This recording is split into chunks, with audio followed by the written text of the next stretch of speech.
Hello, friends. Did you know nearly 80% of those who watch my videos aren't subscribed? If you enjoy these stories, please hit that subscribe button and leave a like. It really helps. Thank you for being here. By the way, where are you watching from? Let me know in the comments. My name is Earl Thompson, and I've been running freight across this great country for 22 years. Started when I was 24. Fresh out of the Army after serving 2 tours in Iraq as a logistics specialist, and figured driving truck would be a good way to see America while making decent money. Over 2 decades, I've hauled everything from auto parts to fresh produce, logged over 3.2 million safe miles, and thought I'd seen every weird thing the road could throw at me. I was wrong. This happened in late October 2023. And I still wake up some nights wondering if what I experienced was real, or if the isolation of night driving finally got to me. But the evidence suggests it was real. Too real. The FBI case file sitting in my glove compartment reminds me every day that sometimes the most dangerous criminals aren't the ones you expect to meet in dark alleys. They're the ones wearing business suits and carrying clipboards, speaking your language and knowing exactly which buttons to push to make an experienced driver ignore his instincts. I was running for Schneider National at the time, had been with them for 8 years after spending the previous 14 bouncing between smaller outfits trying to find the right fit. Schneider treated their drivers right. Good equipment, fair dispatch, steady miles that kept food on the table, and my mortgage paid, plus decent health benefits that mattered more as I got older. My regular rig was a 2020 Freightliner Cascadia with a 72-inch sleeper berth, Detroit DD15 engine pushing 505 horsepower, and about 340,000 miles on the odometer. She wasn't the prettiest truck on the road, painted in Schneider's standard orange and white livery, but she was reliable, comfortable, and I'd grown attached to her quirks over the years. The truck had been spec'd for long-haul work with all the amenities that make life on the road bearable: APU for climate control during rest periods, premium sound system, ergonomic seat that could handle 11-hour driving days, and enough storage space in the sleeper for personal items and a small refrigerator. The Detroit engine was paired with a DT12 automated transmission that took some getting used to after years of driving stick. But it delivered excellent fuel economy and reduced driver fatigue on long pulls through mountain grades. Most importantly, the truck was equipped with all the latest safety technology: collision mitigation system, lane departure warnings, electronic stability control, and a comprehensive fleet management system that monitored everything from engine performance to driver behavior. Schneider took safety seriously, and they equipped their trucks accordingly. In 8 years driving for them, I'd never had a preventable accident or a serious mechanical failure. The load that changed everything started innocently enough. I got the dispatch on a Tuesday evening while I was finishing up my mandatory 10-hour break at a Flying J in Amarillo, Texas. I'd been running a dedicated route between distribution centers in Texas and California for the past 6 months. Steady work that kept me moving and brought me home to Oklahoma City every couple weeks to see my daughter Sarah and her 2 kids. The paperwork showed a pickup at Meridian Industrial Solutions in Little Rock, Arkansas, with delivery to Pacific Northwest Logistics in Portland, Oregon. Sealed trailer, high-value electronics, standard security protocols that I'd handled dozens of times before. The commodity was listed as consumer electronics: smartphones, tablets, gaming devices, worth approximately $2.8 million, according to the declared value on the bill of lading. The rate was good, not exceptional, but solid enough to keep me interested at $3,100 for the round trip. What caught my attention was the pickup time: 11:30 p.m. on Wednesday night. Most legitimate shippers operate during normal business hours, but electronics companies sometimes run night shifts to meet production schedules or accommodate special shipping requirements, so it wasn't unprecedented. I'd picked up from Apple facilities in California at midnight, loaded Samsung shipments at 2 a.m., and hauled Microsoft products during overnight shifts when they were launching new products. The delivery appointment in Portland was set for Friday morning between 8 and 10 a.m., giving me about 36 hours to cover roughly 1,600 miles. Tight but doable if I managed my 14-hour driving clock carefully and didn't hit weather delays or construction zones. The route would take me north through Oklahoma and Kansas, then west across Colorado and Utah before turning northwest through Idaho to Oregon.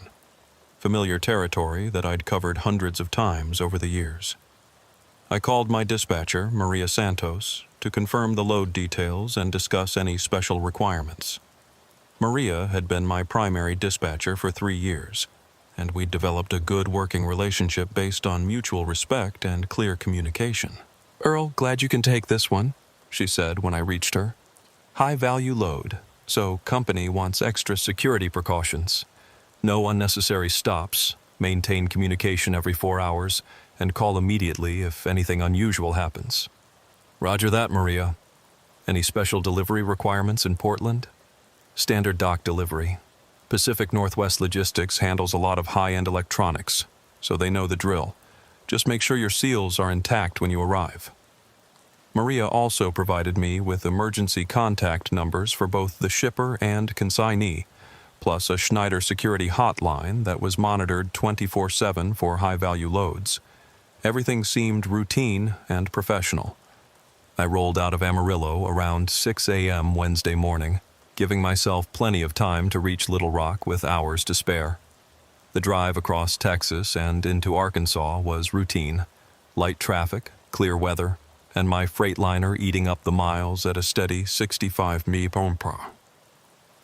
I stopped for fuel at a Pilot in Dallas, where I chatted with other Schneider drivers about road conditions and compared notes on routes and fuel prices. At the Pilot, I ran into Jake Morrison, a veteran driver who'd been with Schneider for 15 years and knew every trick for maximizing efficiency and avoiding problems. Jake was heading west with a load of automotive parts, and we shared coffee while our trucks were being fueled. "You running that electronics load to Portland?"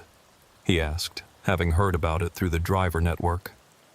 "Yeah, picking up tonight in Little Rock. You know anything about Meridian Industrial?" Jake shook his head. "Never heard of them, but that doesn't mean much. New companies pop up all the time in electronics distribution. Just make sure your paperwork's in order and watch your back with high-value loads like that." It was good advice from an experienced driver, and I filed it away as I continued east toward Arkansas.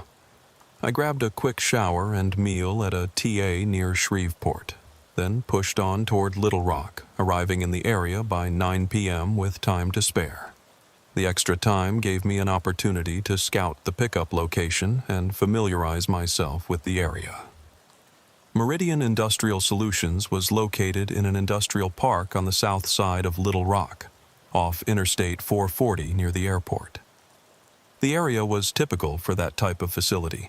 Warehouses, distribution centers, and manufacturing plants spread across several square miles of formerly rural land that had been developed over the past couple decades as Little Rock's economy diversified beyond government and agriculture. I drove through the industrial park to get a feel for the layout and traffic patterns. Most of the buildings were modern, utilitarian structures designed for efficiency rather than aesthetics. The roads were well maintained, with adequate turning radius for trucks and proper signage. Several other trucking companies were operating in the area, suggesting it was a legitimate freight hub. The Meridian facility itself was a large single-story building with multiple loading docks and a decent-sized parking area for trucks. Security lighting illuminated the property, and I could see several other trucks staged around the lot, suggesting this was a legitimate operation with regular freight volume. A chain-link fence with razor wire topped the perimeter, and a guard shack controlled access to the main gate. Everything looked professional and properly secured. I parked at a nearby truck stop to grab dinner and wait for my appointment time. The facility was a small independent operation called Razorback Travel Center. Clean, friendly, and popular with local drivers who knew the area. The restaurant served decent food at reasonable prices, and the staff was knowledgeable about local traffic patterns and shipping operations. While eating dinner, I struck up a conversation with a local driver named Bobby Patterson, who'd been running freight in and out of Little Rock for 12 years. Bobby knew most of the major shippers and receivers in the area, and was happy to share information with an out-of-state driver. "Meridian Industrial?" he said when I mentioned my pickup. "Can't say I know them personally, but I've seen their trucks around. Seem to run a lot of night operations. Electronics companies like to ship when there's less traffic on the roads." Bobby also warned me about construction on I-40 west of Little Rock that could delay my departure if I wasn't careful about timing. "They've got a lane restriction about 30 miles out that backs up traffic during shift changes. Try to clear the area before 6 a.m. or after 9 a.m. to avoid the worst of it." This kind of local knowledge was invaluable for maintaining schedule efficiency, and I made a note to factor the construction into my departure planning. At 11:20 p.m., I pulled up to the guard shack at Meridian Industrial Solutions, 10 minutes early, as was my habit. Punctuality was a matter of professional pride, and I'd learned over the years that arriving slightly early demonstrated reliability while avoiding the complications that came with being late. The security guard was a middle-aged black man wearing a standard uniform shirt and carrying a clipboard. He looked professional enough, though something about his demeanor seemed off. Not unfriendly exactly, but distracted, like his mind was somewhere else. Most facility guards I'd encountered over the years were either chatty types who enjoyed talking with drivers, or strictly business types who processed paperwork efficiently and sent you on your way. This guard fell into neither category. "Earl Thompson with Schneider," I said, handing him my driver's license and the pickup paperwork. "Got an 11:30 appointment." He examined my documents more thoroughly than usual, checking something on his clipboard multiple times and comparing information that should have been straightforward. Most guards simply verify that the driver name matches the appointment list and wave trucks through. This guard was taking extra time and seemed to be consulting additional documentation. "First time picking up here?" he asked, still studying my paperwork. "Yes, sir. Usually run the West Coast routes, but they needed someone to cover this load." He nodded slowly, made a note on his clipboard, then handed everything back without making direct eye contact. "Dock 7, he said, pointing toward the building. "Follow the arrows to the back dock area. They're expecting you." I thanked him and drove through the gate, following a series of painted arrows on the asphalt toward the rear of the building. The loading dock area was well lit and professionally laid out with 10 numbered bays. Dock 7 was near the center, with a single trailer already backed up to the adjacent dock. As I maneuvered my rig into position, I noticed that despite the late hour, there was a fair amount of activity around the facility. Forklifts were moving freight between the docks and the warehouse. Workers in safety vests were directing traffic, and supervisors with clipboards were coordinating operations. The level of activity seemed consistent with a legitimate night shift operation, though I noticed that many of the workers appeared to be temporary or contract personnel rather than full-time employees. Their movements were competent, but lacked the efficiency that comes from years of experience in the same facility. I backed up to Dock 7, set my brakes, and completed the standard arrival procedures. I checked my electronic logging device to record the arrival time, verified that my fuel levels were adequate for the trip to Portland, and performed a quick systems check to ensure my truck was ready for immediate departure once loading was complete. As I climbed down from my cab to meet the shipping personnel, I encountered my first real red flag. Instead of the clipboard-carrying dock supervisor I expected, I was met by a woman in her mid-30s wearing business attire. Dress slacks, blazer, and heels that seemed impractical for a loading dock environment. "Mr. Thompson?" she asked, extending her hand with a professional smile. "I'm Sarah Martinez, logistics coordinator. Thank you for being punctual." Her handshake was firm and confident, but something about the whole interaction felt rehearsed. Most dock supervisors are working folks who've spent years in warehouses and distribution centers. They wear steel-toed boots, safety vests, hard hats, and have calloused hands from handling freight. They speak the language of logistics, weights, dimensions, handling requirements, and delivery schedules. Sarah looked like she belonged in a corporate office, not on a loading dock at midnight.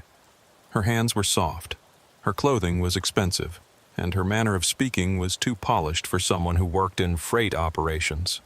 She reminded me more of the sales representatives and account managers I'd met at industry conferences than the operational personnel who actually moved freight. "No problem," I replied, trying to assess the situation. "What are we loading tonight?" "High-end electronics," she said, consulting a tablet computer that looked more suited to executive presentations than warehouse operations. "Consumer devices destined for retail distribution on the West Coast. Total weight is approximately 42,000 pounds, well within your weight limits." She handed me a bill of lading that looked legitimate enough at first glance. Proper letterhead, sequential numbering, all the required information fields completed in what appeared to be standard format. But as I examined it more closely under my truck's dome light, I noticed some inconsistencies that bothered me. The commodity description was vague. Electronic devices rather than specific product categories like smartphones, tablets, or gaming consoles. Most electronics shippers provide detailed descriptions for customs and insurance purposes. The shipper and consignee information was complete, but didn't include the detailed contact information I usually saw on high-value loads. No after-hours phone numbers, emergency contacts, or special handling instructions. Most concerning, the declared value was listed as $2.8 million, which seemed high for a single trailer load of consumer electronics. I'd hauled plenty of high-value electronics over the years, and while expensive loads weren't uncommon, they usually came with additional documentation, security protocols, and chain of custody procedures that I wasn't seeing here. "This is quite a valuable load," I observed, looking for Sarah's reaction. "What kind of security protocols are we following?" Sarah's smile never wavered, but I detected a brief hesitation before she responded. "Standard procedures for high-value freight, sealed trailer, direct routing, no unnecessary stops. The consignee will have security personnel on site for delivery." Her answer was technically correct, but lacked the specificity I expected for a load worth nearly $3 million. Most high-value shipments came with detailed security briefings, escort requirements, communication protocols, and specific route restrictions. Schneider's policy for loads over $2 million included additional driver screening, mandatory check-ins every 2 hours, and coordination with law enforcement in certain areas. While we talked, I watched the loading process through the open dock door. The freight appeared to be legitimate. Palletized boxes bearing recognizable electronics brand logos like Apple, Samsung, and Sony. The packaging looked authentic, with proper shrink wrapping, tamper-evident seals, and standard warehouse handling procedures. The dock workers were using electric forklifts to position pallets in my trailer, and everything looked professional and above board. But there was something about the workers themselves that nagged at me. Most warehouse personnel develop a rhythm over years of loading trucks. They know how to position freight for optimal weight distribution, how to secure loads to prevent shifting during transport, and how to maximize trailer utilization while maintaining accessibility for partial unloads. These workers were competent enough, but they moved like people who weren't entirely familiar with the process. Small hesitations when positioning pallets, slight inefficiencies in their movement patterns, and occasional conferences with supervisors about procedures that should have been automatic.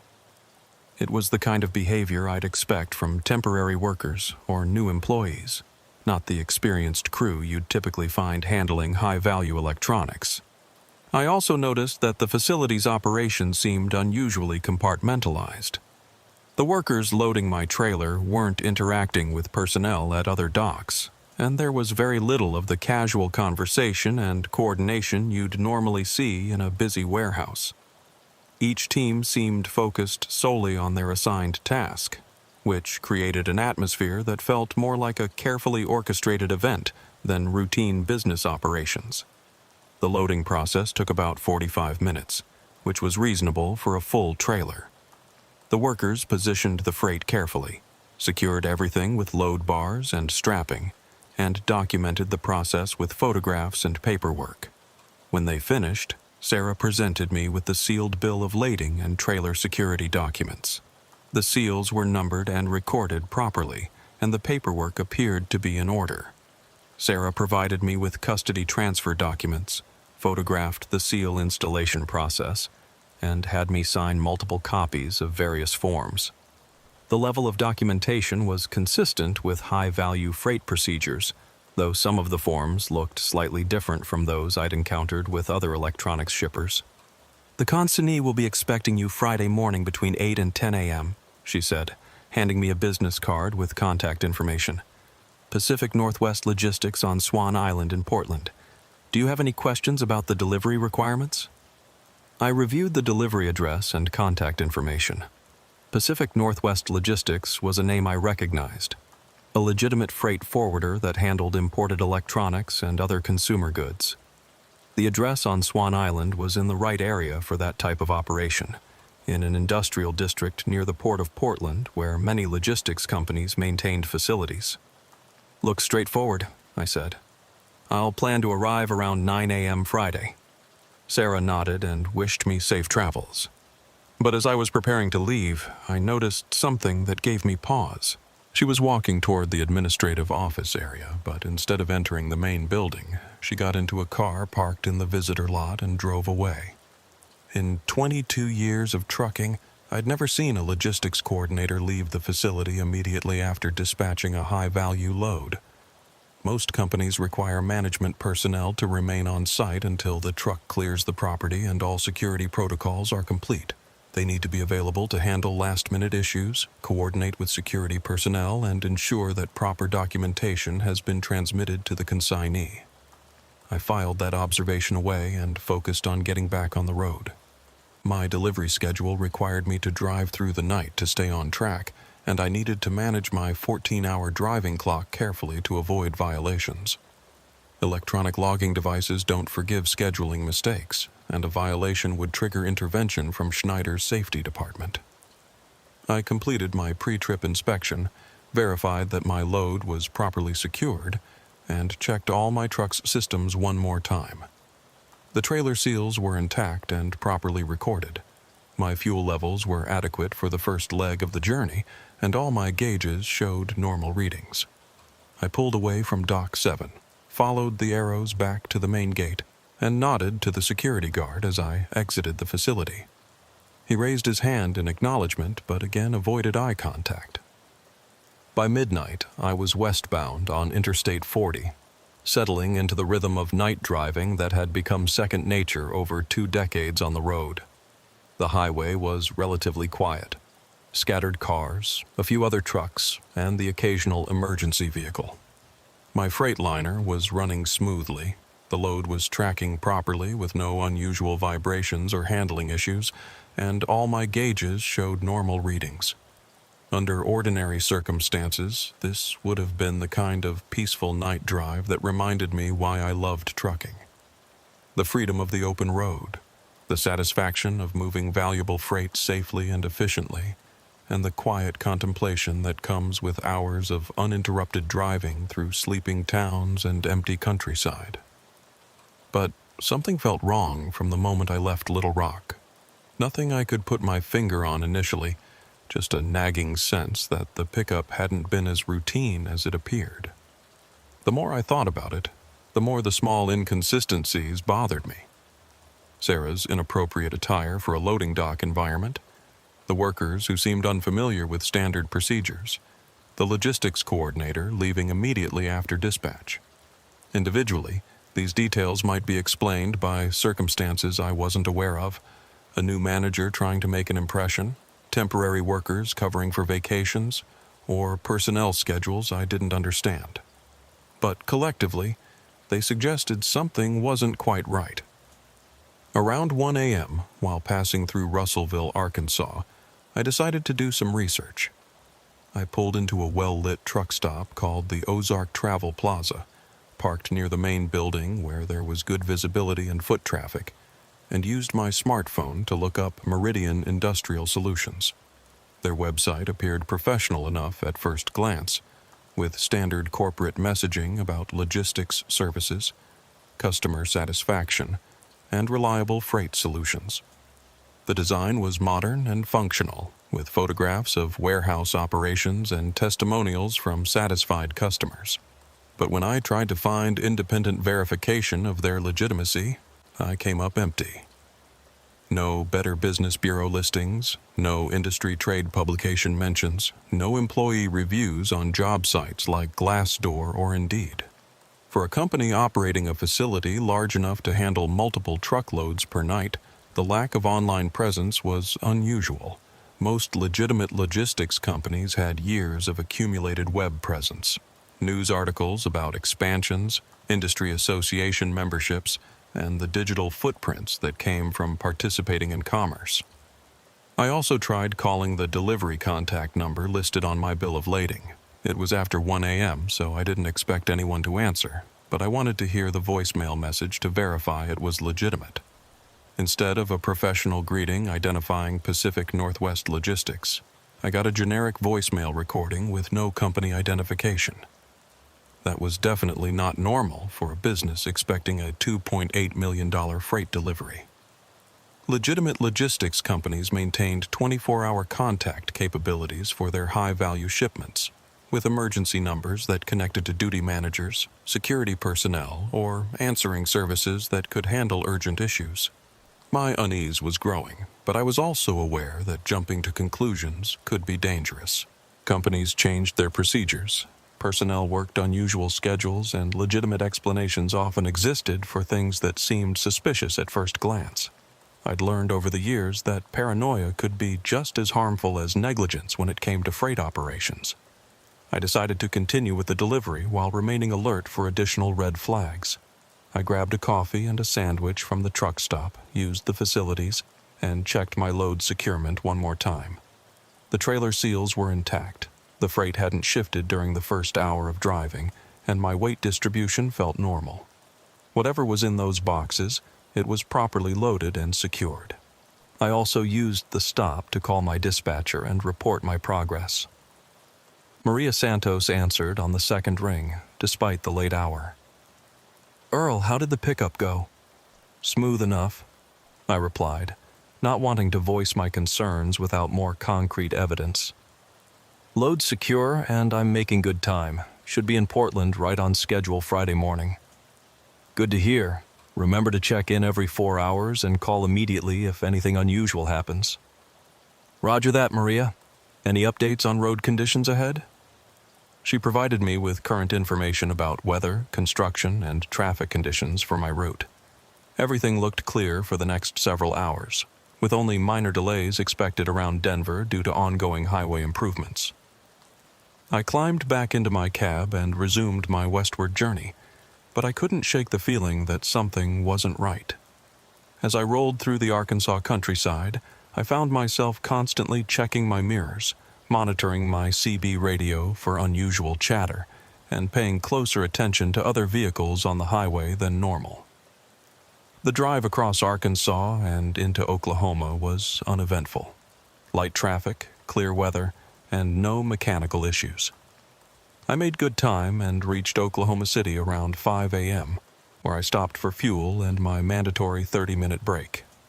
The sun was coming up, and the morning rush hour was beginning to build. Normal sights and sounds that helped ease some of my anxiety about the load. The fuel stop was a busy TA travel center that I'd used many times over the years. The facility was modern and well-maintained, with good security and plenty of activity even during early morning hours. I felt more comfortable there than I had at the smaller truck stop in Arkansas, surrounded by other drivers and normal trucking operations. But as I was completing my fuel purchase, something happened that reignited all my concerns. A man approached me at the fuel island. Well-dressed, professional appearance, carrying what looked like a briefcase or laptop case. He appeared to be in his 40s, with short graying hair and the kind of confident demeanor that suggested management or executive experience. "Excuse me," he said. "Are you Earl Thompson with Schneider?" Immediately, every warning bell in my head started ringing. Random strangers don't approach truck drivers by name at fuel stops unless something unusual is happening. In 22 years of trucking, I could count on one hand the number of times someone had approached me like this, and each time it had been because of some kind of problem or emergency. The last time it happened, 3 years earlier in Nevada, it had been a state trooper investigating a hit-and-run accident where someone had reported seeing a truck matching my description. Before that, it had been a Schneider safety supervisor conducting a random audit of driver compliance. In both cases, the contact had been legitimate but unexpected. "Who's asking?" I replied, keeping my distance and positioning myself where I could reach my cab quickly if necessary. "My name is David Chen," he said, pulling out what appeared to be a business card. "I'm with Pacific Northwest Logistics in Portland. There's been a change in the delivery schedule, and I need to discuss some modifications to your routing." I accepted the business card but didn't look at it immediately. Instead, I focused on Chen's body language and demeanor. He seemed nervous, glancing around the truck stop as if looking for something or someone. His story about delivery changes also didn't make sense. Legitimate schedule modifications were handled through dispatch channels, not by having management personnel intercept drivers at random fuel stops. In my experience, logistics companies operated through established communication protocols. They contacted drivers through company dispatch, sent updates via electronic messaging systems, or used fleet management companies to coordinate changes. They didn't send executives to intercept trucks at fuel stops in Oklahoma City. "Any schedule changes need to go through my dispatcher," I said. "Company policy." Chen's expression shifted slightly, becoming more urgent. "I understand the normal procedures, but this is a time-sensitive situation. We've had some security concerns about the original delivery location, and we need to redirect the load to an alternate facility." Now I was certain something was wrong. Security concerns about delivery locations weren't handled by intercepting drivers on the highway. They were managed through proper channels with documentation, authorization codes, verification procedures, and coordination with company security departments. Chen was either lying about his identity or involved in something that had nothing to do with legitimate freight delivery.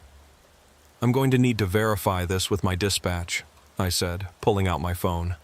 "What's your employee ID number and the authorization code for the routing change?" Chen hesitated for just a moment too long before responding. In legitimate business situations, employees can immediately provide their identification and authorization codes. The hesitation suggested he was either making up information or wasn't who he claimed to be. "Look, Mr. Thompson, I don't think you understand the urgency of the situation. We have reason to believe that your current load may be targeted for theft. For your own safety, you need to follow me to the alternate delivery location." That was the moment I knew for certain that Chen wasn't who he claimed to be. Legitimate logistics companies don't send employees to intercept trucks at fuel stops with vague warnings about theft. They work through proper law enforcement and industry security channels. They contact company dispatch, file reports with appropriate authorities, and coordinate protective measures through established protocols. Chen's approach was consistent with someone trying to steal my load or redirect it for reasons that had nothing to do with the safety of the freight or my personal security. His urgent manner, his inability to provide proper credentials, and his insistence on immediate action were all red flags that experienced drivers learn to recognize. "I'm not going anywhere with you," I said firmly, beginning to back toward my truck. "If there are legitimate security concerns, you can have my dispatcher contact me through official channels." Chen's friendly demeanor disappeared entirely. "Mr. Thompson, I'm trying to help you here. If you continue with the original delivery, you could be putting yourself in serious danger." I was already walking back toward my cab, keeping Chen in my peripheral vision while preparing to defend myself if necessary. "Then you can explain the danger to the police," I said, climbing into my truck and immediately locking the doors. Chen stood beside my fuel island for several seconds, apparently deciding on his next move. I started my engine and prepared to leave, but he was blocking my exit path. Finally, he stepped aside, but not before making a gesture toward someone I couldn't see in the direction of the truck stop building.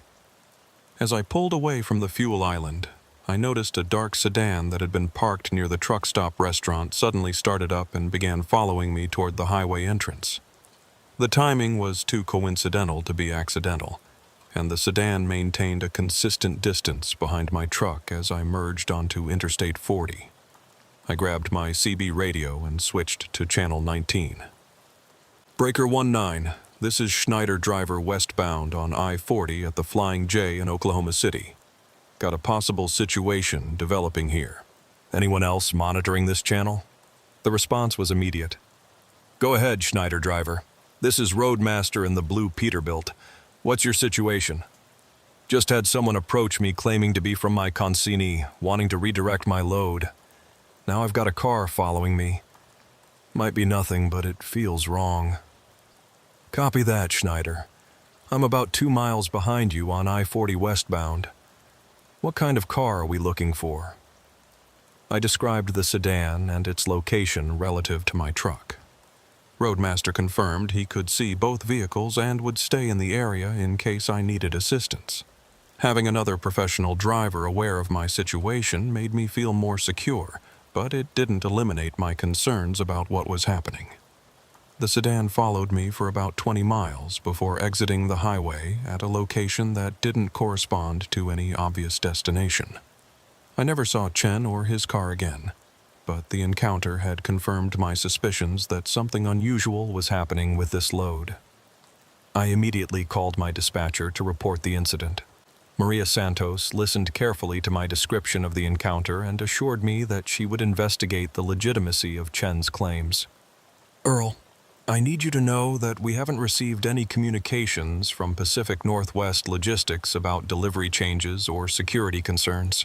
If someone claiming to represent the consignee contacts you again, get their information but don't follow any instructions until we can verify their identity.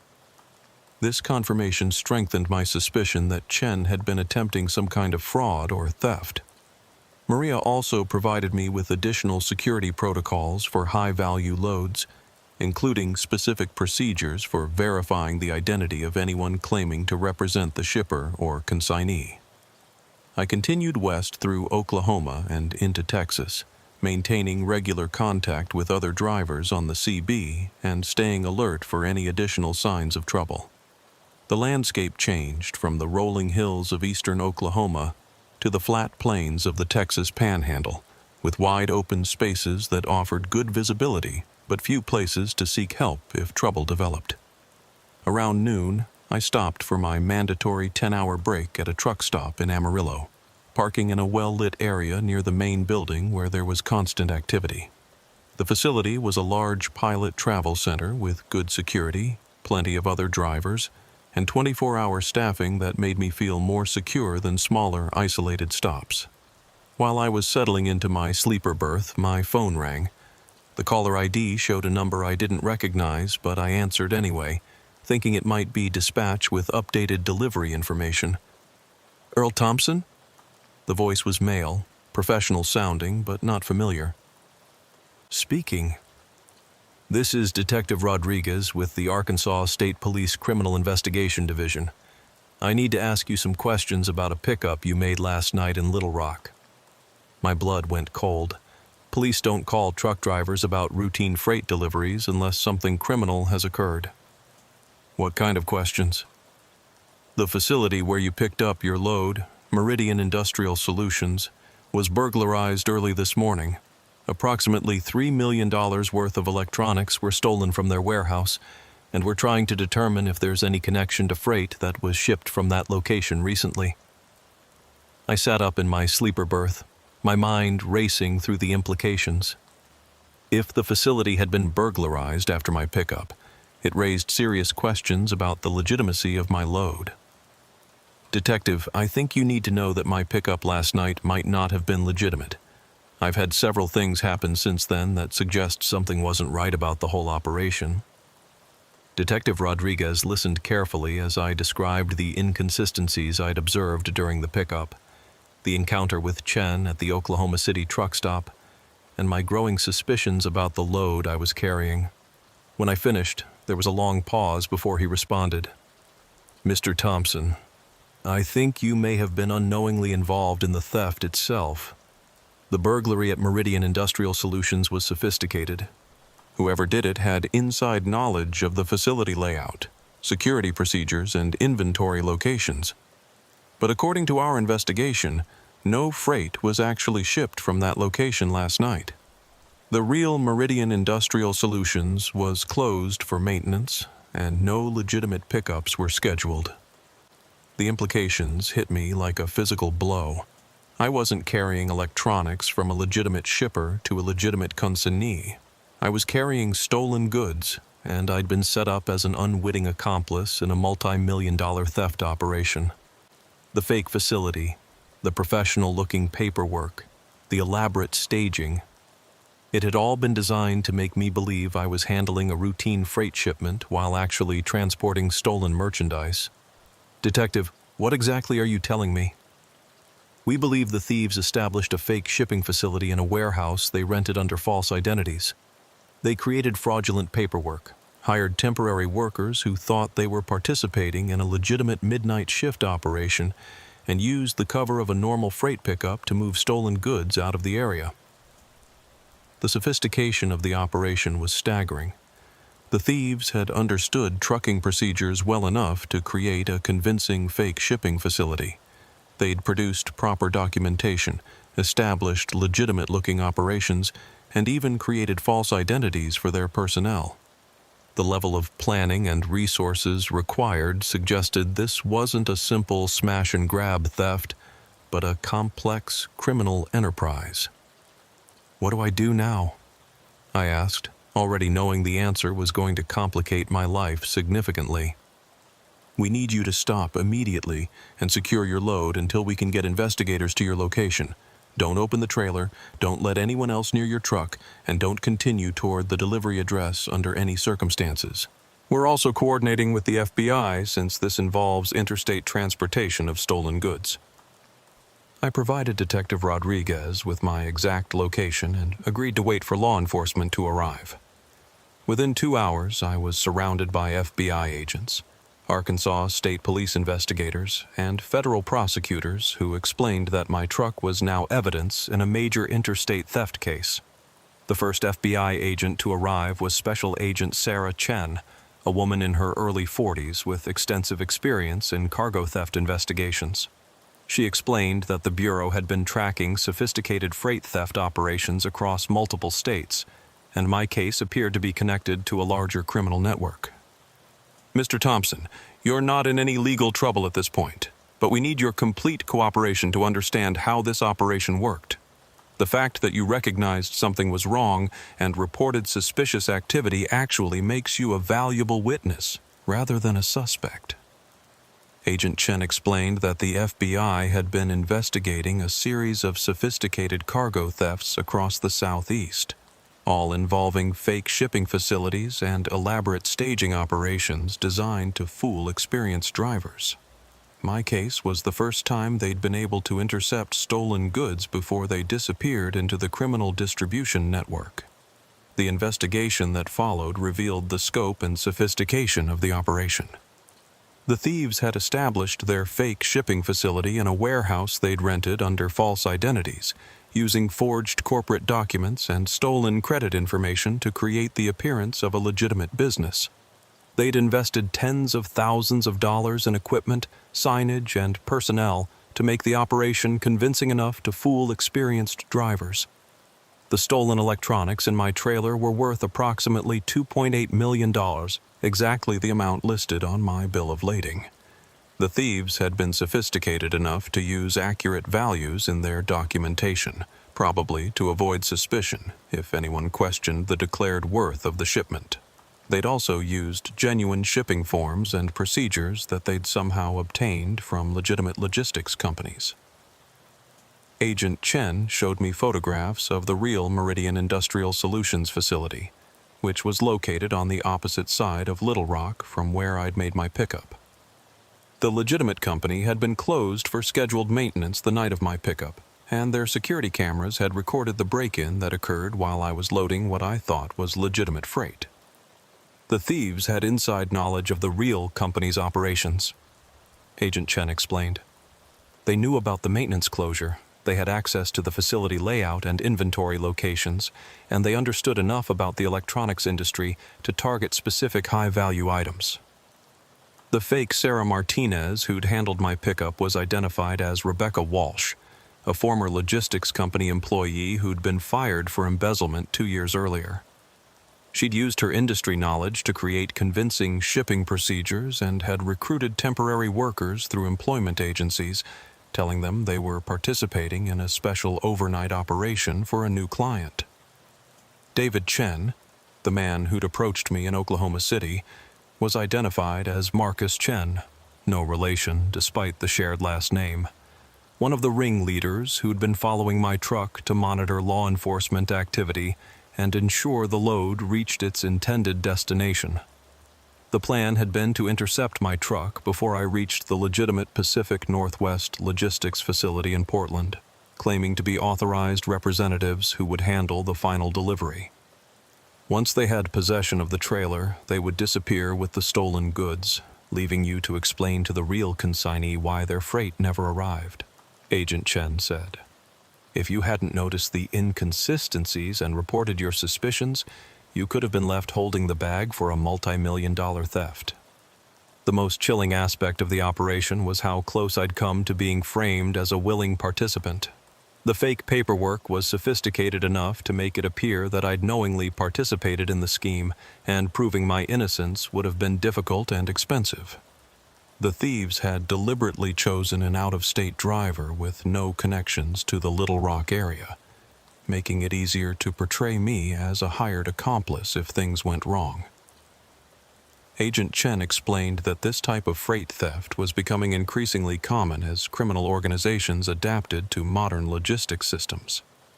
They're exploiting the complexity of supply chains and the trust that makes the trucking industry function. Drivers are trained to follow procedures and trust documentation, and these criminals understand how to manipulate that training. Over the following weeks, I provided detailed statements to federal investigators, testified before grand juries, and helped law enforcement understand every aspect of my experience. The FBI used my testimony to build cases against multiple defendants and to understand the methods used by the criminal network. The investigation revealed that this wasn't an isolated operation, but part of a larger criminal enterprise that had been operating across multiple states for over 2 years. The network included former trucking company employees, corrupt warehouse workers, identity theft specialists, and organized crime figures who specialized in moving stolen goods through legitimate commerce channels. The scope of the operation was staggering. Federal investigators eventually linked the network to more than $50 million in stolen freight, including electronics, pharmaceuticals, automotive parts, and consumer goods.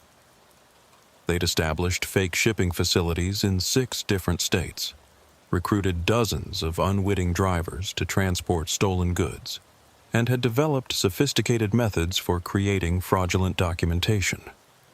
The criminal network had specifically targeted independent drivers and smaller trucking companies, believing they would be less likely to verify unusual pickup requirements or question suspicious circumstances. They'd studied the trucking industry extensively, learning standard procedures, communication protocols, and security measures so they could exploit them effectively. But what made the operation particularly insidious was their willingness to sacrifice innocent drivers to protect their criminal enterprise. Several drivers had been arrested and charged as accomplices before investigators realized they'd been deceived. Others had their careers destroyed by suspicion and investigation, even when no charges were filed. The personal cost to me was significant, even though I'd avoided criminal charges. My truck was impounded as evidence for 6 weeks, during which time I had no income and mounting bills. Schneider National was understanding about the circumstances, but my driving record now included an FBI investigation, which made some customers nervous about using my services. Insurance companies treated the incident as a security breach, which resulted in higher premiums for several years.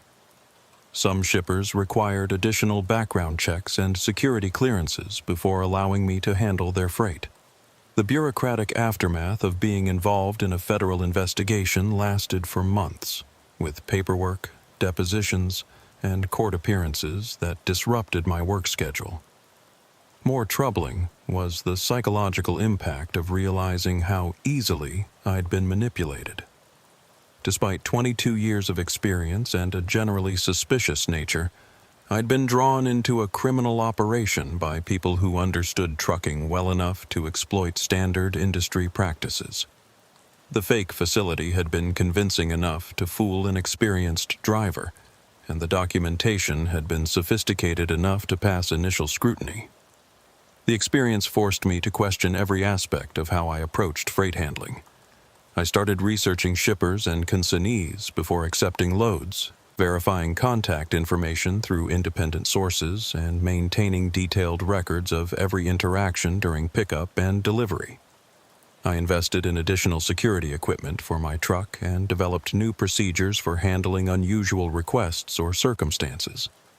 The trial process began 8 months after my initial pickup in Little Rock.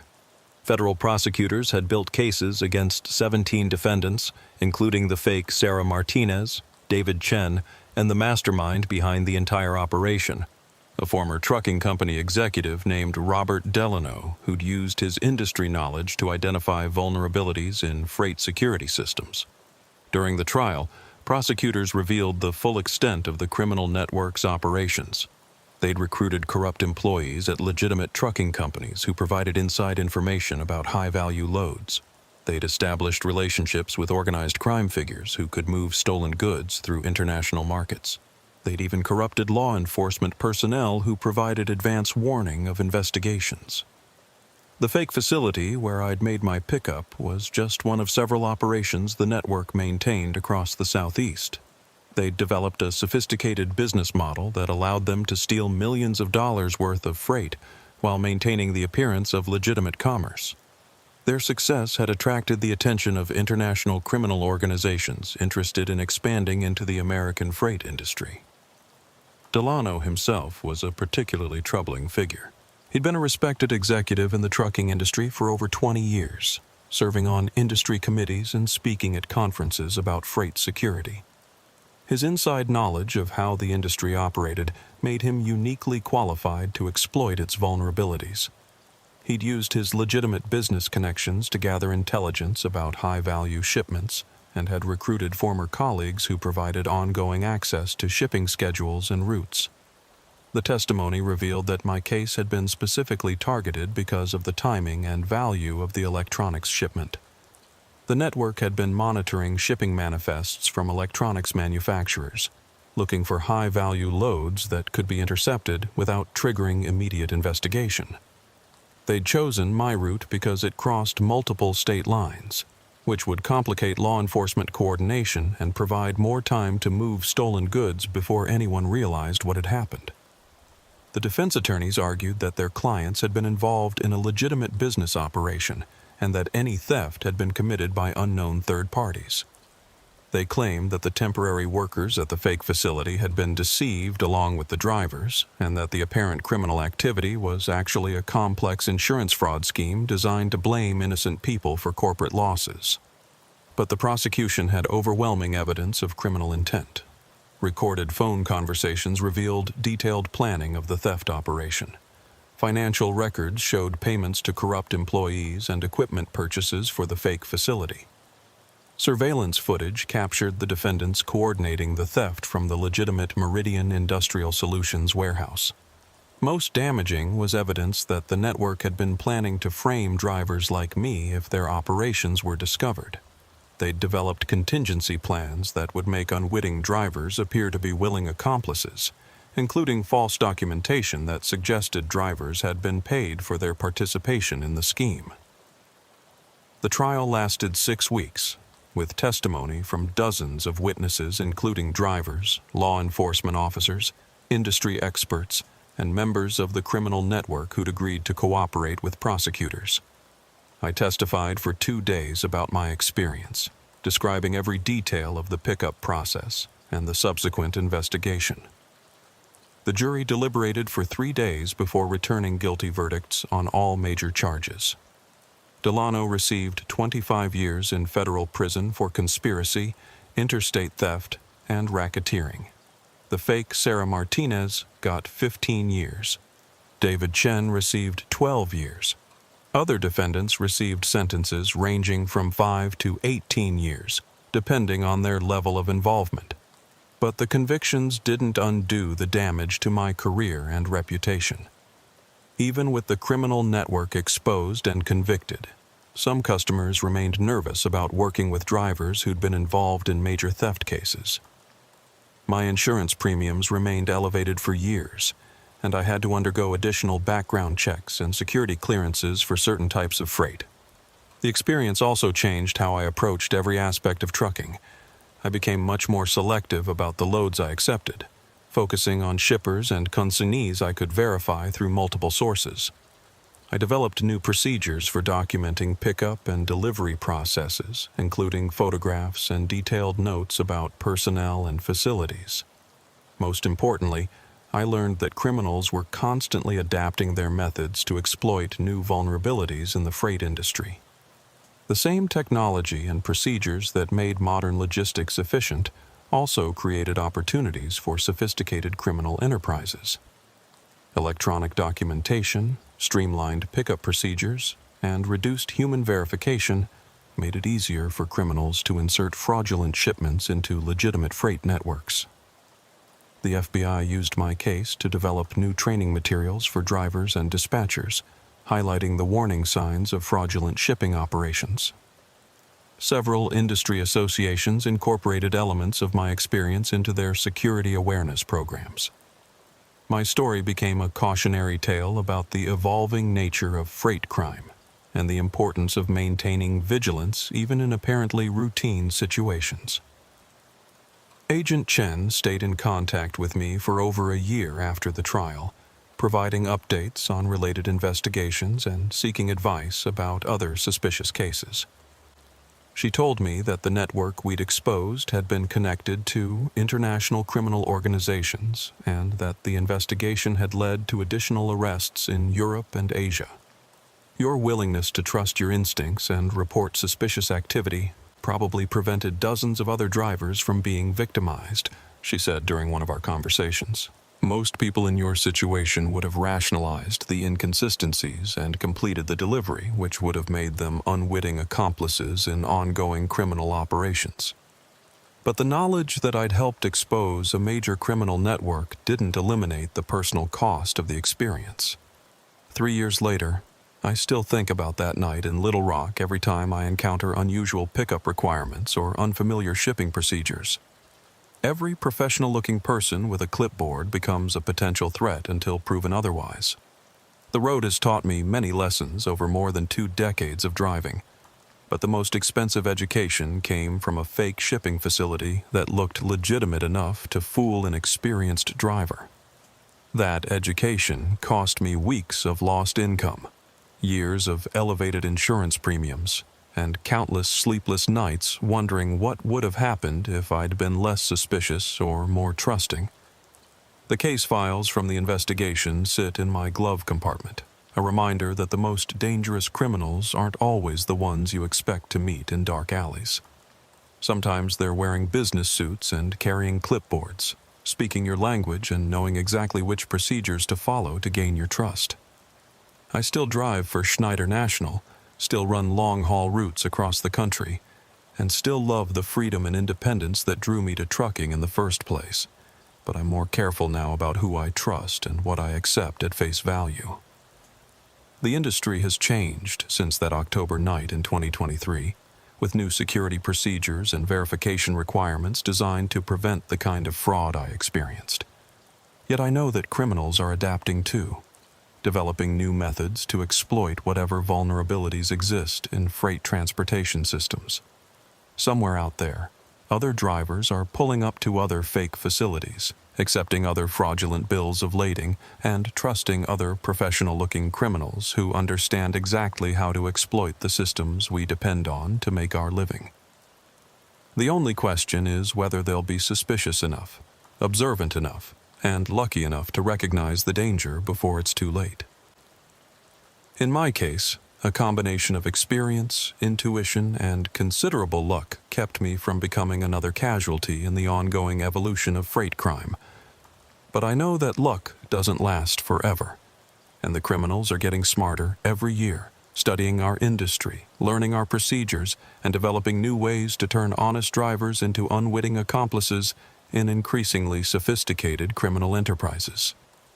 The road ahead remains uncertain, full of legitimate opportunities and hidden dangers that look remarkably similar until you know what signs to watch for. The difference between a routine pickup and a criminal trap might be nothing more than a logistics coordinator wearing the wrong shoes for a loading dock, or workers who move like they're not quite familiar with procedures they should know by heart. Sometimes the most valuable freight you haul isn't in your trailer. It's the hard-earned knowledge of when to trust your instincts and when to ask the difficult questions that might save your career and your freedom.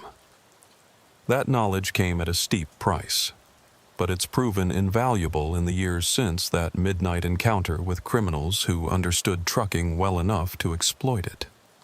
The Meridian Industrial Solutions case became a landmark investigation that changed how law enforcement and industry officials think about freight security.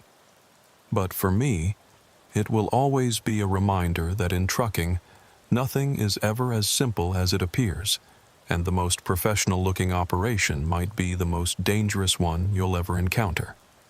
3 years later, when new drivers ask me for advice about staying safe on the road, I tell them about that night in Little Rock. I explain how easy it is to be fooled by criminals who do their homework, and how important it is to trust your instincts when something doesn't feel right. Because sometimes the difference between a successful career and federal prison is nothing more than being willing to ask uncomfortable questions and insist on proper verification, even when everything looks legitimate and everyone seems professional. The road teaches many lessons to those willing to learn them. Mine came at a fake loading dock in Arkansas, from criminals who understood my industry well enough to exploit it. It was an expensive education, but one that probably saved me from much worse consequences in the years that followed. And every time I see those case files in my glove compartment, I'm reminded that in trucking, the most dangerous mile might be the one that leads to a loading dock where nothing is quite what it seems. Name's Frank Kowalski, and I've been pushing a big rig down America's highways for 27 years come this December. Started back in '96 when I was just 23, fresh out of the Marines with a chest full of ribbons from Desert Storm and no clear idea what to do with the rest of my life. A recruiter from Martin Transport came to a job fair in Milwaukee, handed me a brochure about seeing the country and making good money doing it. And 3 weeks later, I was in CDL school in Green Bay learning how to double clutch a 13-speed transmission. 27 years later, I'm still out here, though I've been an owner-operator for the last 15 years. My current rig is a 2018 Peterbilt 389 with a 72-inch sleeper, painted deep blue with chrome stacks that catch the sunlight just right when you're rolling westbound in the morning. She's got a Caterpillar C15 under the hood pushing 550 horsepower, paired with an 18-speed transmission that sings like a symphony when you know how to work the gears. Not the newest truck on the road, but she's paid for, and she's mine. I bought her from a driver named Tommy Hendricks who was retiring after 43 years behind the wheel. Tommy had spec'd her out exactly right. Comfortable driver's seat with air ride suspension, premium sound system, auxiliary power unit for climate control during rest periods, and enough chrome to make her shine like a jewel at truck shows.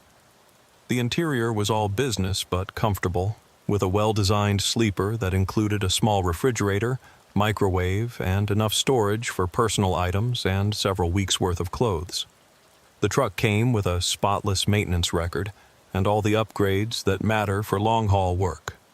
Low rolling resistance tires for fuel economy, advanced GPS system with truck-specific routing, electronic logging device that interfaced seamlessly with my dispatch software, and a CB radio setup that could reach halfway across the country on a clear night. Tommy had treated her like family, and she showed it in every detail. When I first climbed into her cab 3 years ago, I knew I'd found my permanent ride. The seat adjusted perfectly to my 6'2" frame. The controls fell naturally under my hands, and the engine responded to throttle input like she was reading my mind. After driving company trucks for most of my career, owning this Peterbilt felt like the culmination of everything I'd worked toward since leaving the military. The military experience had prepared me well for trucking, though I didn't realize it at the time.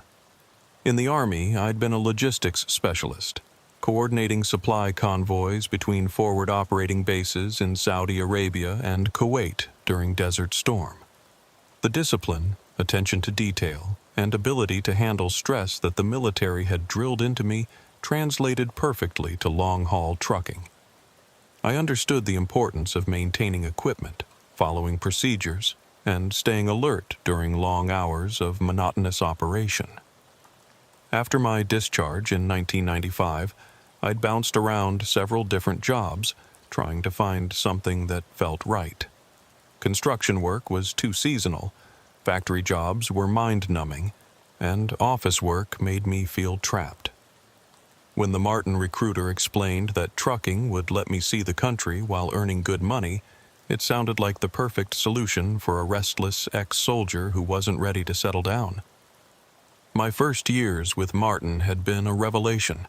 The freedom of the open road, the satisfaction of moving important freight safely and efficiently, and the camaraderie among professional drivers created a sense of purpose I hadn't felt since leaving the military. I learned the geography of America from the driver's seat, memorizing routes and landmarks from coast to coast, developing the kind of road knowledge that only comes from thousands of hours behind the wheel. I'd run every type of freight imaginable over the years. Refrigerated food products that required precise temperature control, hazardous materials that demanded special handling and routing, oversized loads that challenged every aspect of driving skill, and high-value electronics that came with armed escorts and satellite tracking. Each type of freight taught me something new about the trucking industry and the vital role drivers played in keeping America's economy moving. But my favorite loads were always the long hauls across the heartland, grain from Kansas wheat fields to processing plants in Texas, manufactured goods from Midwest factories to distribution centers on the coasts, and raw materials that formed the backbone of American industry. These runs took me through small towns and rural areas where trucking was still respected as an honorable profession, where people understood that everything in their stores had arrived on a truck driven by someone like me. What I'm about to tell you happened in February 2024 during what should have been a routine run from Chicago to Phoenix. I'd been hauling a load of agricultural equipment, plows, cultivators, irrigation components, and specialty farming tools destined for farms and equipment dealers throughout the Southwest. The freight was properly secured and well-balanced, with a total weight of 47,000 pounds that put me comfortably under the 80,000-pound gross vehicle weight limit. The shipper had been Johnson Agricultural Equipment, a family-owned business on the south side of Chicago that I'd worked with many times over the years. They manufactured and distributed farming equipment throughout the Midwest and Southwest, and they'd been a reliable source of freight for independent drivers like me who could provide personalized service and flexible scheduling. Bob Johnson, the company's dispatch manager, had briefed me personally on the load requirements. "Frank, this is specialty equipment heading to 6 different stops between Oklahoma City and Phoenix. The farmers are depending on this gear for spring planting, so timing is critical." The delivery schedule was ambitious but manageable. Oklahoma City on Wednesday, 2 stops in Texas on Thursday, New Mexico on Friday, and Phoenix on Saturday morning. If I managed my driving hours carefully and maintained good speed through each state, I could make all the appointments without pushing my logbook too hard. The load had been good to me so far.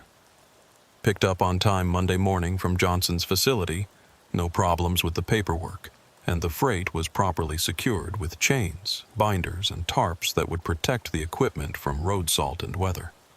My electronic logging device showed I'd been managing my hours efficiently, taking breaks when required and maintaining the steady pace that had become second nature after nearly 3 decades on the road. I'd been running steady since Monday morning, making my way south through Illinois and into Missouri on Interstate 55, then west on Interstate 44 toward Oklahoma. The weather had been cooperating. Clear skies, dry roads, and moderate temperatures that made for comfortable driving conditions. My Peterbilt was running smooth as silk, the cat engine purring like a contented lion as we rolled through the rolling hills and farmland that stretched to the horizon. By Tuesday evening, I was making excellent time through Missouri, about 200 miles west of St. Louis on I-44. The landscape was classic Midwest farmland, endless fields of corn stubble and wheat shoots, scattered farmhouses with warm lights in the windows, and small towns built around grain elevators and railroad crossings. This was the America I'd fallen in love with during my early years of trucking, the heartland that reminded me why I'd chosen this profession. The traffic was light for a Tuesday evening, mostly local cars and a scattered handful of other trucks running their own routes toward destinations across the Southwest. I'd passed a few other drivers during the day, exchanging brief waves or CB conversations about road conditions and fuel prices. The trucking community remained strong despite all the changes the industry had undergone, and there was still satisfaction in being part of that community. This was the kind of peaceful night driving that reminded me why I'd stayed in trucking for nearly 3 decades. No traffic jams, no construction delays, no dispatchers breathing down my neck about delivery times. Just the steady rhythm of diesel engine and road noise, the gentle sway of the cab as we rolled over the expansion joints, and the endless ribbon of white lines disappearing under my headlights like a meditation on motion and purpose. The CB radio had been providing its usual soundtrack of professional chatter throughout the evening. Channel 19 carried the voices of drivers sharing information about road conditions, fuel prices, construction zones, and the general gossip that helped pass the time during long hauls. The conversation had been typical for a Tuesday night in February. Light traffic reports, warnings about black ice in the Ozark Mountains, discussions about the best truck stops for showers and food, and the friendly banter that connected drivers across hundreds of miles of highway. I'd been monitoring the radio passively, occasionally contributing information about conditions I'd observed or responding to specific questions from other drivers. The CB remained an essential tool for professional drivers, providing real-time information about hazards, traffic, and road conditions that wasn't available through any other source. Despite the proliferation of smartphones and GPS systems, nothing replaced the immediate local knowledge shared by drivers who were actually traveling the roads. Around 11:30 p.m., somewhere between Lebanon and Springfield, Missouri, I heard a transmission that caught my attention. The voice was clear and strong, cutting through the static with the professional tone of an experienced driver who knew how to use his radio effectively. Breaker 19, this is Iron Horse westbound on 44 at the 1:40 marker. Looking for a southbound report on conditions down toward Arkansas. Anyone got ears on? The transmission had the crisp clarity and proper protocol that marked an experienced professional. The driver identified himself with a clear handle, provided his location and direction of travel, and asked a specific question about road conditions ahead. It was exactly the kind of CB communication that made the highway community function effectively. I keyed my microphone to respond, following the same professional standards I'd maintained throughout my career. Iron Horse, this is Blue Pete westbound, about 20 miles ahead of you. Roads are clear and dry, light traffic, temperature holding steady around 38 degrees. No problems to report on your southbound routing. Much appreciated, Blue Pete. How's the fuel situation down in Springfield? Need to top off before I hit the long stretch through Oklahoma. Pilot on the south side's got competitive prices, I replied, recalling my own fuel stop earlier in the evening. Clean facility, good fuel, easy truck access. I stopped there myself about 2 hours ago. Diesel was running about 15 cents under the national average. Thanks for the heads up, Blue Pete. Safe travels out there. Same to you, Iron Horse. Keep the shiny side up. It was a standard CB exchange between professional drivers, the kind of helpful interaction that happened thousands of times a day across the highway system. Nothing unusual about the conversation except that the voice had a quality that seemed somehow familiar, though I couldn't place where I might have heard it before. The radio handle Iron Horse wasn't one I recognized, but with thousands of drivers using Channel 19 across the country, that wasn't particularly significant. The voice had the distinctive cadence and terminology of a career trucker, someone who'd spent years on the road and knew the language and customs of the profession. There were subtle indicators in how he structured his transmissions, his choice of words, and his radio etiquette that marked him as an experienced driver rather than a newcomer or casual CB user. I continued west through the Missouri night, maintaining my steady pace of 65 per and monitoring the radio for additional traffic reports. The landscape rolled by in the familiar pattern of hills and valleys, with occasional lights from farmhouses and small towns breaking the darkness. My truck was running perfectly, all gauges showing normal readings, and my load was riding smoothly without any signs of shifting or securement problems. About an hour later, as I was approaching Springfield, I heard Iron Horse again, this time talking to another driver about road conditions in Oklahoma.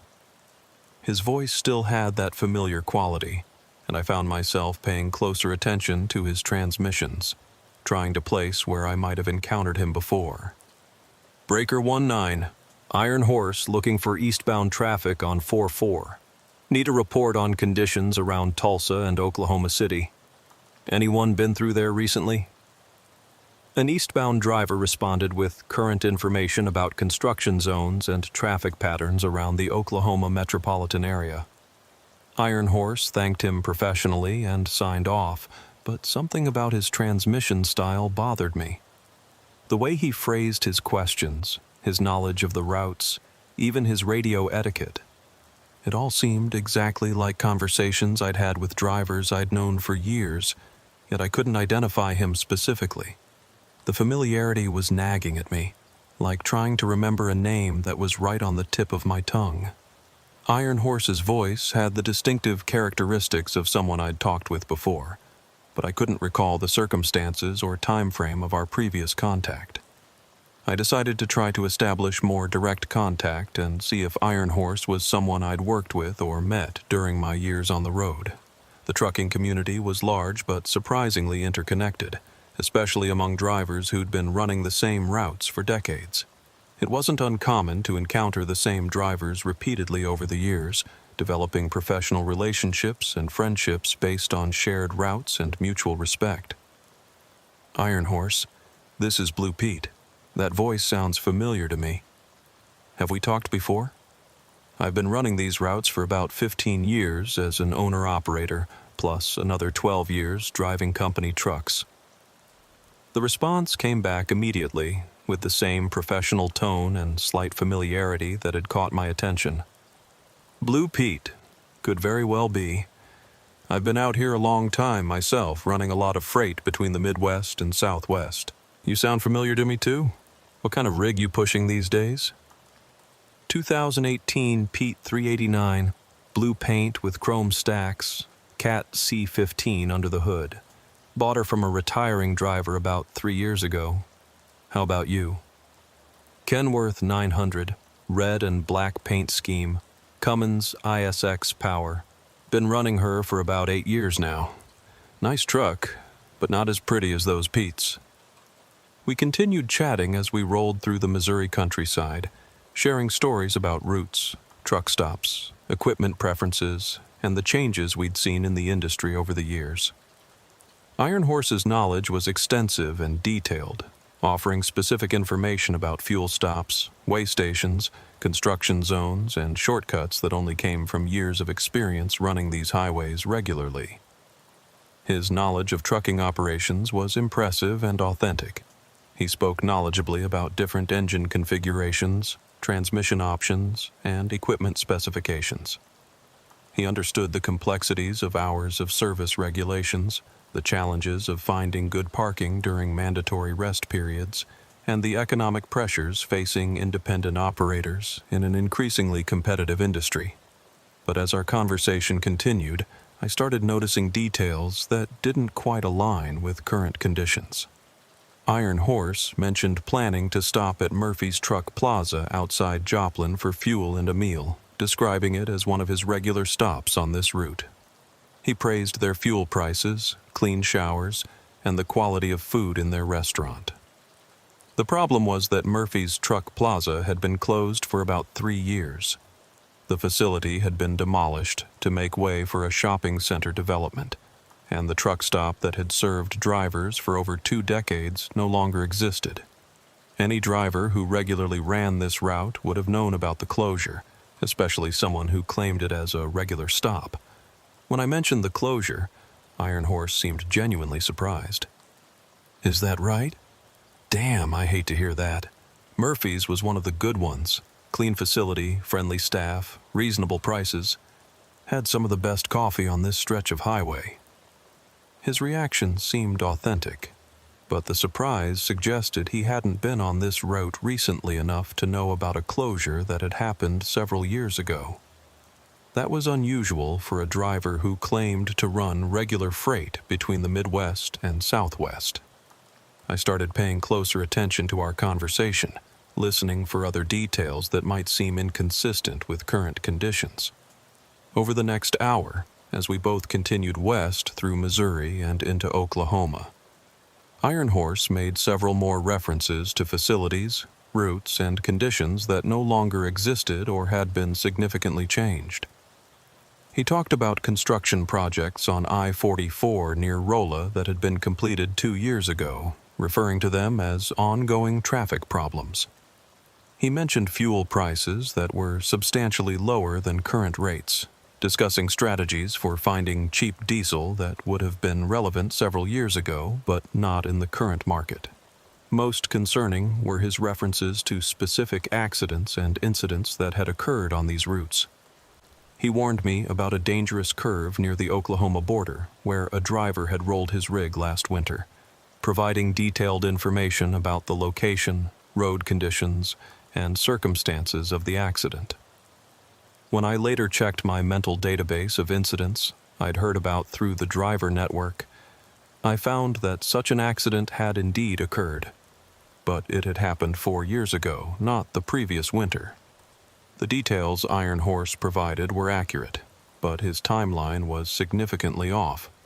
Despite these inconsistencies, Iron Horse's knowledge of trucking procedures and industry details was impeccable. He spoke the language of professional drivers fluently, understood the technical aspects of equipment maintenance and operation, and demonstrated the kind of road wisdom that only came from decades of experience. His radio etiquette was perfect. His route knowledge was extensive, and his manner of speaking had the authentic cadence of a career trucker. The contradictions were puzzling rather than alarming. Many drivers had stories about routes and facilities from years past, and it wasn't uncommon for details to become confused over time. Truck stops changed ownership, construction projects came and went, and the specific details of accidents and incidents could blur together in memory after years of hearing similar stories. Around 1:30 a.m., as I was approaching Tulsa, Oklahoma, Iron Horse made a transmission that fundamentally changed the nature of our conversation and introduced a personal element that made me more invested in our interaction. "Blue Pete, I've been thinking about our chat tonight, and I want to ask you something personal if you don't mind. You mentioned running these routes for 27 years total. What year did you start driving truck?" 1996, I replied, comfortable sharing basic career information with a fellow professional. "Started with Martin Transport right out of the Marines. Been a good career. Seen a lot of changes in the industry. Military background, huh? What branch? Army. Did my time during Desert Storm logistics specialist. Seemed like a natural transition to civilian trucking. No kidding. I was there myself. 2nd Armored Division, Transportation Corps. Spent most of my deployment running supply convoys between bases and forward positions. The conversation had taken a personal turn that made me much more comfortable with Iron Horse. Military veterans often gravitated toward trucking after their service, finding familiar elements in the discipline, responsibility, and mission-oriented nature of professional driving. Shared military experience created an immediate bond that transcended the usual barriers between strangers on the CB radio. "What unit were you with?" I asked, genuinely interested in learning more about a fellow veteran who'd followed a similar career path. Transportation Corps, attached to various units as needed for convoy operations. Spent a lot of time moving supplies and equipment through some pretty hairy territory. Good training for civilian trucking. Learned how to handle heavy vehicles, maintain equipment under tough conditions, and stay alert during long hours of operation. We talked for another 30 minutes about our military experiences, finding common ground in shared memories of desert operations, convoy procedures, and the challenges of transitioning to civilian life. Iron Horse's knowledge of military logistics was detailed and accurate, reinforcing his credibility as a fellow veteran and experienced driver. His military stories had the ring of authenticity that came from personal experience rather than second-hand accounts. He understood the specific challenges of desert convoy operations, the importance of vehicle maintenance in harsh conditions, and the psychological demands of operating heavy equipment in potentially dangerous situations. The military connection also explained some of the familiarity I'd felt with his voice and communication style. Veterans often carried distinctive patterns of speech and radio discipline from their service, and those patterns remained recognizable years later when encountered in civilian contexts. But then Iron Horse said something that made my blood run cold and introduced an element of confusion that would dominate the rest of our conversation. "Blue Pete, I've got to ask you about something that's been bothering me. You mentioned running a Pete 389, blue paint, CAD engine. That's a nice rig. Sounds like a truck a professional would choose. But I have to ask, what happened to your old truck?" The question caught me completely off guard. I hadn't mentioned having a previous truck, and I wasn't sure why Iron Horse would assume I'd owned other equipment before the Peterbilt. Most drivers were proud of their rigs and would naturally mention their history if they'd owned multiple trucks. "I've only owned this one truck," I said, genuinely confused by his assumption. Before I went owner-operator, I drove company equipment for Martin Transport and a couple other carriers. This Pete is my first and only personal truck. There was a long pause before Iron Horse responded, and when he did, his voice had taken on a puzzled quality that suggested he was processing information that didn't match his expectations. "That's strange, Frank. I could have sworn you told me about a previous rig, maybe a different Peterbilt or a Kenworth. Blue truck, similar configuration. Maybe I'm thinking of someone else." The use of my first name stopped me cold. I hadn't told Iron Horse my name was Frank. I'd been using my CB handle Blue Pete throughout our conversation, and while some drivers used their real names on the radio, I'd made a point of maintaining the informal anonymity that was traditional for CB communication. "Iron Horse, I never told you my name was Frank. How do you know that?"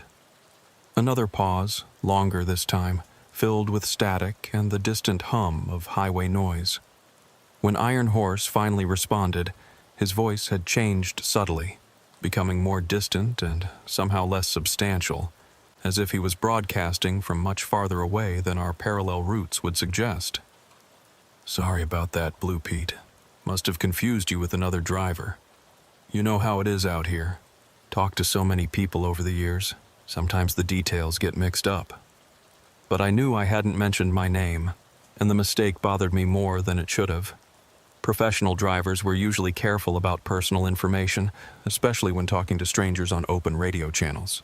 The casual use of my first name suggested either a level of familiarity that we hadn't established, or access to information that I hadn't provided. I tried to let it go and resume our previous conversation, but the name issue had created an undercurrent of unease that colored everything else Iron Horse said. I found myself analyzing his words more carefully, looking for additional inconsistencies or details that didn't match the normal patterns of CB communication. As I rolled through Tulsa and continued west toward Oklahoma City, our conversation gradually resumed its earlier rhythm. Iron Horse provided route information, warned me about construction zones on the western outskirts of Oklahoma City, and shared observations about changes in the trucking industry over the past decade. But I remained alert for additional slips or references that might reveal how he knew more about me than our conversation had established. The construction warning he provided was accurate and helpful. As I approached the Oklahoma City metropolitan area, I encountered exactly the lane restrictions and reduced speed zones that Iron Horse had described. His knowledge of current road conditions was precise and up-to-date, which made his earlier references to closed facilities and outdated fuel prices even more puzzling. Around 3 o'clock a.m., as I was navigating the western bypass around Oklahoma City, Iron Horse made a transmission that introduced a new element of unease and shifted our conversation in a direction that would prove deeply unsettling. "Blue Pete, I need to tell you something, and I'm not sure how you're going to take it. I think there might be something you should know about the route you're running tonight." His tone had become more serious, almost somber, lacking the casual friendliness that had characterized our earlier conversation. "What do you mean?" "There have been some bad accidents on this stretch of highway over the years. Good drivers who didn't make it home. Professional people who were just trying to do their jobs, support their families, make honest livings." The shift in tone was dramatic and concerning. Iron Horse's voice had taken on a quality that seemed almost mournful, as if he was discussing personal losses rather than general highway safety statistics. "I want you to be extra careful through the next section, Frank. Watch your speed, maintain proper following distance, and don't take any chances with road conditions or other traffic. Some stretches of highway have a way of claiming good drivers when they least expect it." "Iron Horse, I appreciate the concern, but I've been running this route for years without serious problems. Is there something specific I should know about? A particular hazard or dangerous location?" "Just be careful, Blue Pete. Sometimes the road takes good drivers when you least expect it, and their families never get the chance to say goodbye properly." The cryptic nature of his warning was deeply troubling, especially combined with his earlier use of my first name and his knowledge of routes and facilities that seemed inconsistent with current conditions. Iron Horse was either trying to communicate something important in coded language, or he was experiencing some kind of mental confusion that affected his perception of time and circumstances. I thanked him for his concern and assured him that I would maintain safe driving practices, but his warning had created a heightened sense of alertness that made me more conscious of every aspect of my driving.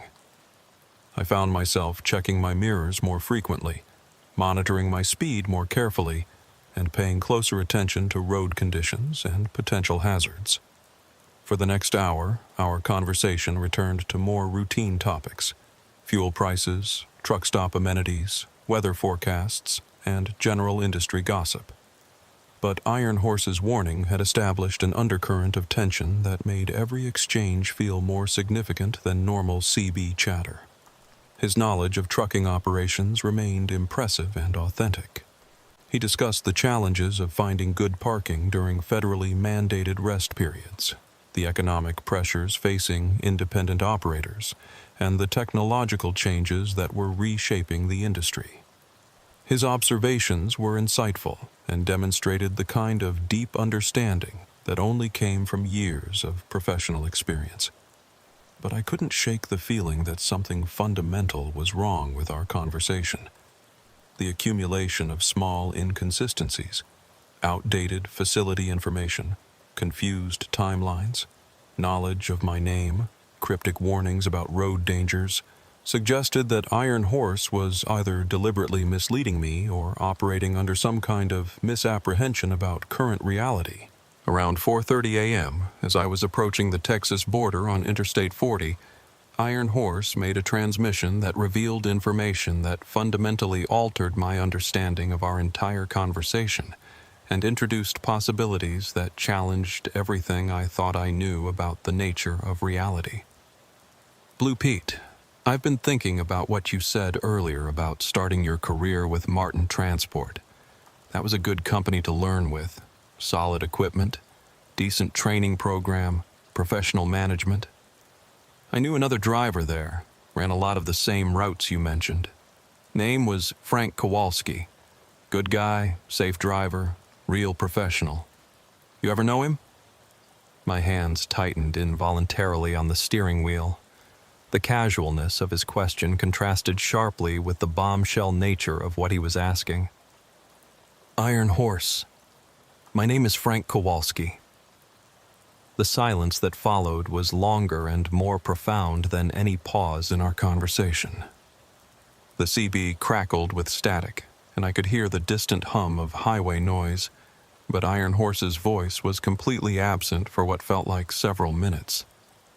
When he finally responded, his voice had changed fundamentally, becoming more distant and somehow less substantial, as if he was broadcasting from a much greater distance or through some kind of atmospheric interference. Frank Kowalski. Yeah, I remember Frank. Good driver. Safe and professional. Always maintained his equipment properly. Never took unnecessary risks. He was running a blue Peterbilt, just like the one you described.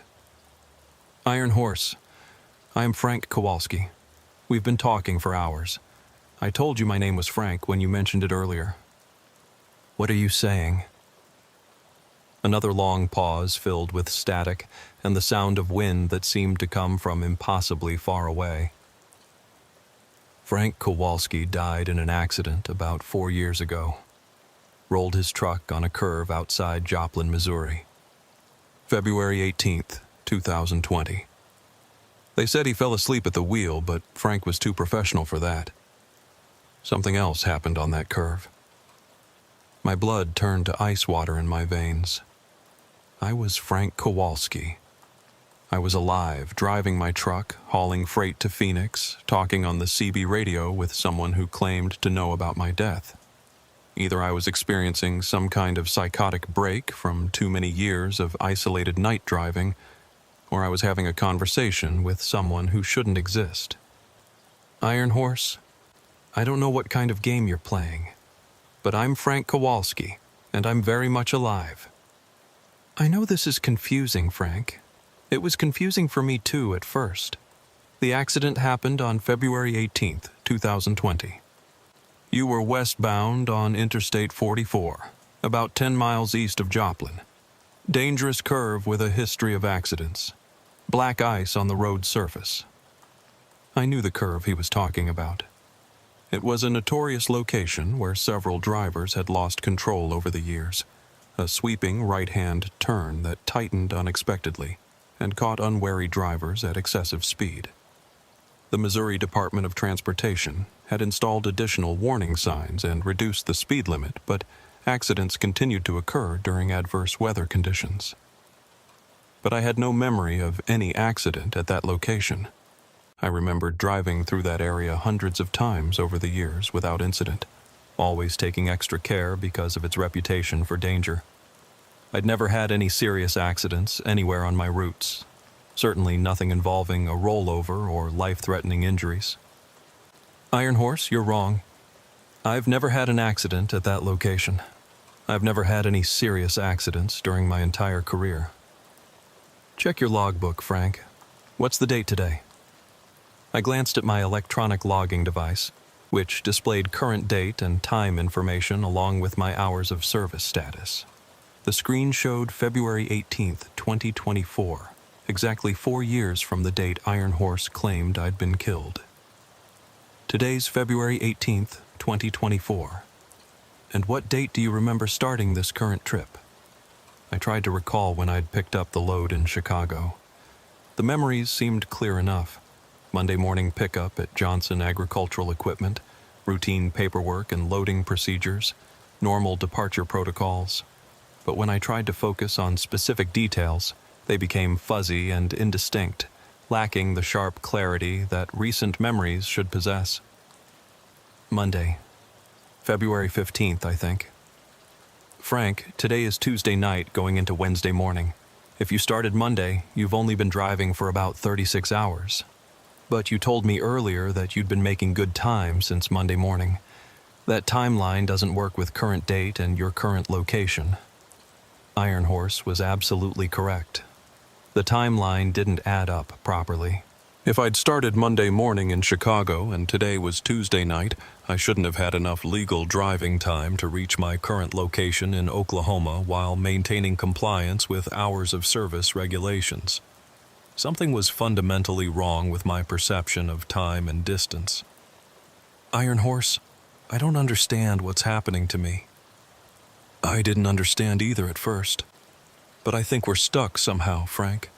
Repeating the same routes, the same trips, over and over. I've been running this same load for 4 years, trying to complete a delivery that never seems to happen. The implications of what he was suggesting were too terrible to accept. But as I thought about the details of my current trip, I realized I couldn't clearly remember completing previous deliveries or returning home to Wisconsin. My memories of recent trips were vague and incomplete, lacking the specific details that should have been fresh and clear. I tried to recall my last conversation with my daughter Sarah, who was studying nursing at the University of Wisconsin-Milwaukee. I could remember her voice, her laugh, her excitement about her studies, but I couldn't pin down exactly when we'd last talked or what we'd discussed. The memory was there, but seemed to lack temporal specificity. Similarly, I couldn't clearly remember my last visit home to my apartment in Green Bay, my last conversation with my insurance agent about equipment coverage, or my last meeting with my accountant about quarterly taxes. All of these routine aspects of an owner-operator's business should have been recent and memorable, but they seemed distant and indistinct. Iron Horse, what's your real name? Robert Chen. Bobby to my friends and family. I was running for Trans Am Trucking when it happened. February 11th, 2020. Jackknifed in a snowstorm outside Flagstaff, Arizona. Lost control on a downgrade. Truck rolled down an embankment. February 11th, 2020. 7 days before the date he claimed I'd been killed. If Iron Horse, Bobby Chen, was telling the truth about both of our deaths, we were both deceased drivers, somehow continuing to run the same routes we'd traveled in life.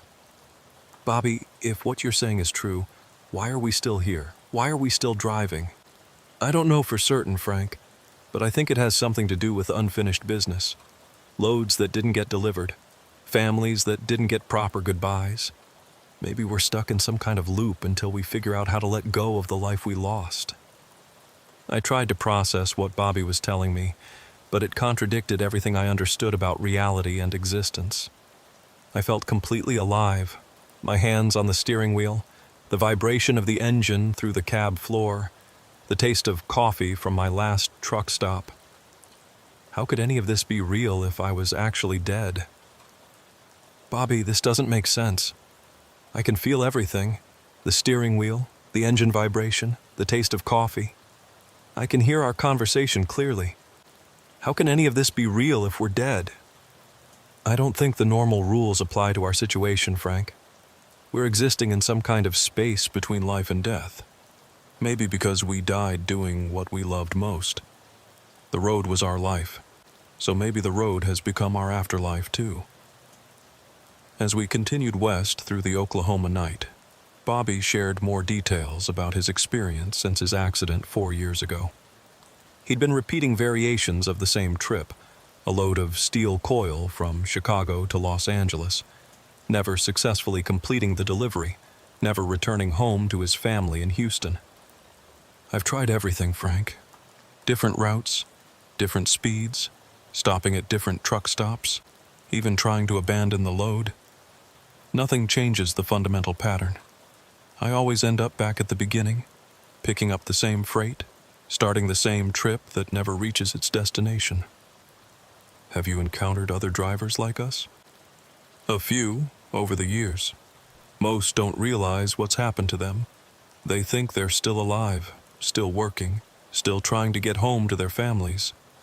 But some eventually figure it out, usually when they notice inconsistencies like the ones you picked up on tonight. Bobby's story was both terrifying and heartbreaking.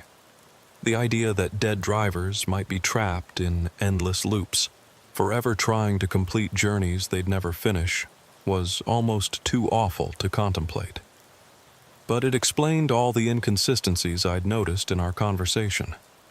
His references to closed truck stops, outdated fuel prices, and road conditions that no longer existed. Bobby, how do we break free from this? How do we find peace and move on? I've been searching for answers for 4 years, Frank. I think it might have something to do with acceptance, letting go of the need to complete the trip and accepting that our time on the road has ended. As dawn began to break over the Oklahoma landscape, our conversation took on a different quality. Bobby's voice seemed to be growing fainter through the CB static, as if he was moving away from me despite our supposedly parallel routes on the same highway. Frank, I need to tell you something important. This might be the last time we can talk. I think I'm finally ready to let go. What do you mean? I've been holding on to this route, this truck, this life, because I wasn't ready to say goodbye to everything I'd worked for. But talking with you tonight has helped me understand that it's time to move on, time to accept what happened and find peace. Bobby's voice was now barely audible through the CB static, fading in and out like a distant radio station at the edge of its broadcast range. Frank, you have a choice to make. You can keep running this route forever, trapped in the same loop I've been stuck in for 4 years, or you can choose to let go and find whatever peace waits beyond this highway. Bobby, wait. I have more questions. I need to understand what happened to me, how I died, why I can't remember. But there was no response. Channel 19 had gone completely silent, filled only with the soft hiss of static. I tried calling for Bobby repeatedly on multiple channels, but got no answer. It was as if he had simply vanished from the airwaves, leaving me alone with questions that seemed to have no answers. As the sun rose higher over the Oklahoma plains, I began to notice something profoundly disturbing about the landscape around me. The highway looked familiar. The same white lines, the same green exit signs, the same rolling terrain I'd traveled thousands of times. But something was subtly wrong with everything I was seeing. The exits weren't quite in the right places. Mile markers seemed to appear at inconsistent intervals. The surrounding terrain had a dreamlike quality that was almost, but not quite, like the real Interstate 40 I knew so well. It was like driving through a place that was trying to be the familiar highway but couldn't quite achieve perfect accuracy. More unsettling was the complete absence of other traffic. For the past several hours, I hadn't seen a single car, truck, or emergency vehicle. The highway was utterly empty except for my Peterbilt rolling through the morning light. The absence of other vehicles was eerie and unnatural, unlike anything I'd experienced in nearly 3 decades of driving. I tried to contact other drivers on my CB radio, scanning through all 40 channels. Nothing but static. No morning commuter chatter, no reports about road conditions, no idle conversation between drivers starting their day. The radio spectrum was completely empty, as if I was the only person in the world with a functioning CB. When I tried to call my dispatcher on my cell phone, I discovered something even more disturbing. The phone showed full signal strength, but calls wouldn't connect. Numbers I dialed would ring once or twice, then disconnect. Text messages appeared to send successfully, but never received responses. It was as if all communication with the outside world had been severed. I pulled into a truck stop near Oklahoma City, hoping to find other people and get some answers about what was happening to me. The facility looked normal from the outside. Familiar corporate signage, proper lighting, several vehicles scattered around the parking lot. But when I walked inside, I found it completely empty. The building was pristine and fully stocked, but there were no customers, no employees, no signs of recent human activity. Coffee pots were full but cold.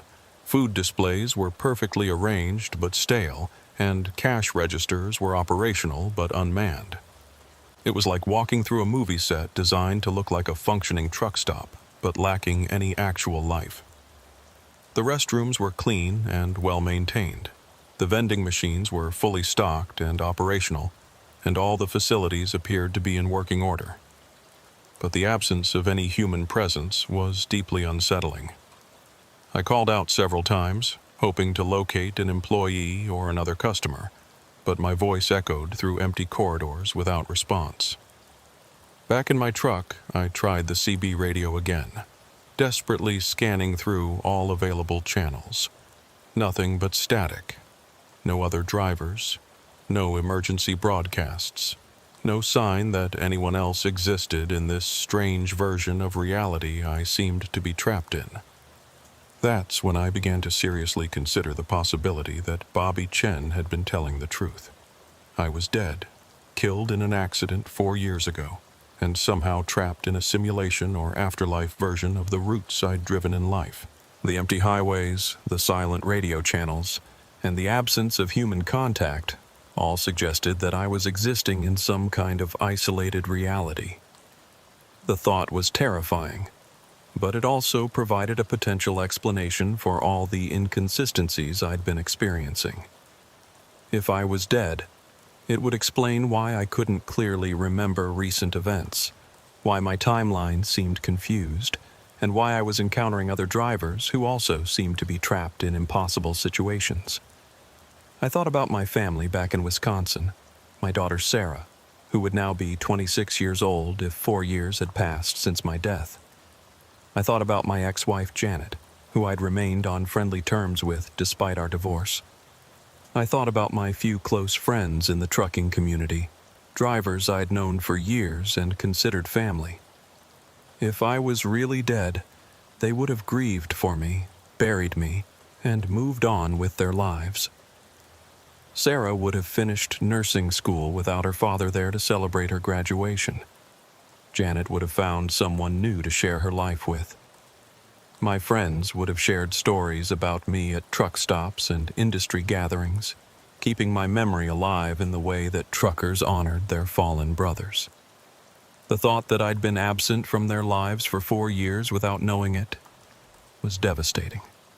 But it also explained why I'd felt increasingly disconnected from normal life, why my memories of home and family seemed distant and indistinct. I tried to recall the specific details of the accident Bobby had described. The curve near Joplin, the black ice, the rollover that had ended my life. As I focused on that time frame, fragments of memory began to surface like debris rising from the bottom of a deep lake. I remembered leaving Oklahoma City late at night on February 18, 2020, making good time toward my delivery appointment in Arkansas. I remembered being slightly behind schedule and pushing harder than usual to make up time. I remembered the weather forecast calling for possible ice on elevated surfaces, but the roads had seemed clear and safe.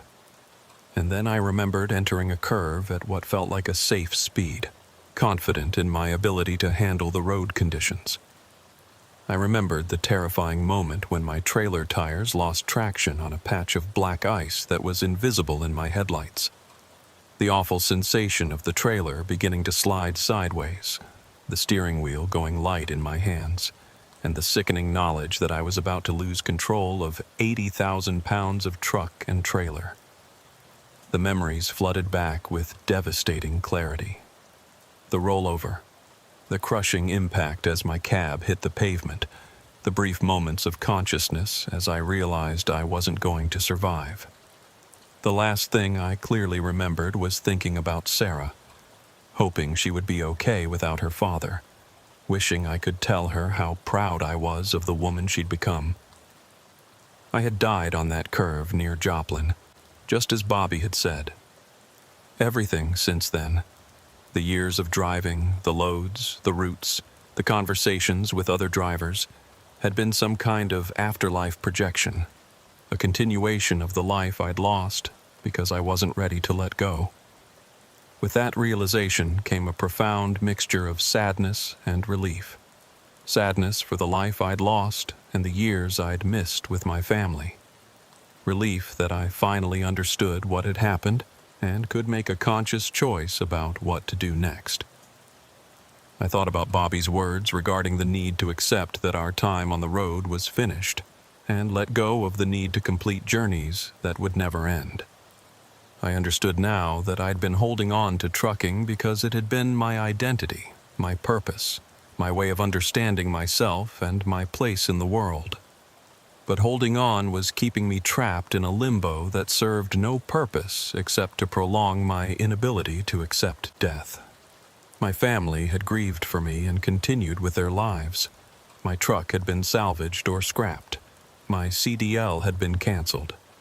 The Frank Kowalski who had lived and driven for 27 years was gone, and it was time to acknowledge that reality. The acceptance didn't come easily. Everything about my existence for the past 4 years had been built around the assumption that I was still alive, still working, still moving toward a future that included more years on the road and eventual retirement. Letting go of that assumption meant letting go of everything I'd thought I was.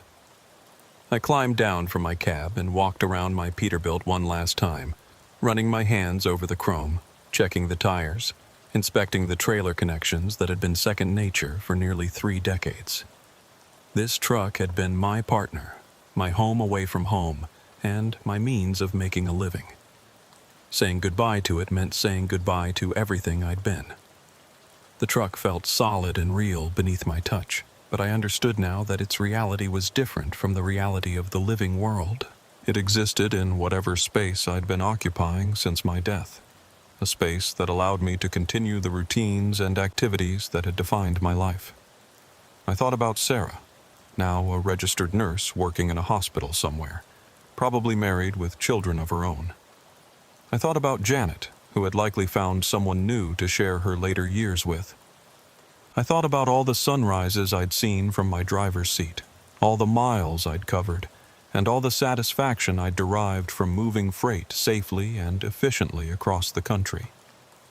I'd lived a good life, even if it had ended sooner than I'd hoped.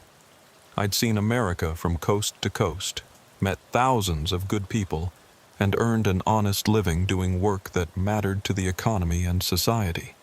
The fact that it was over didn't diminish the value of what I'd accomplished.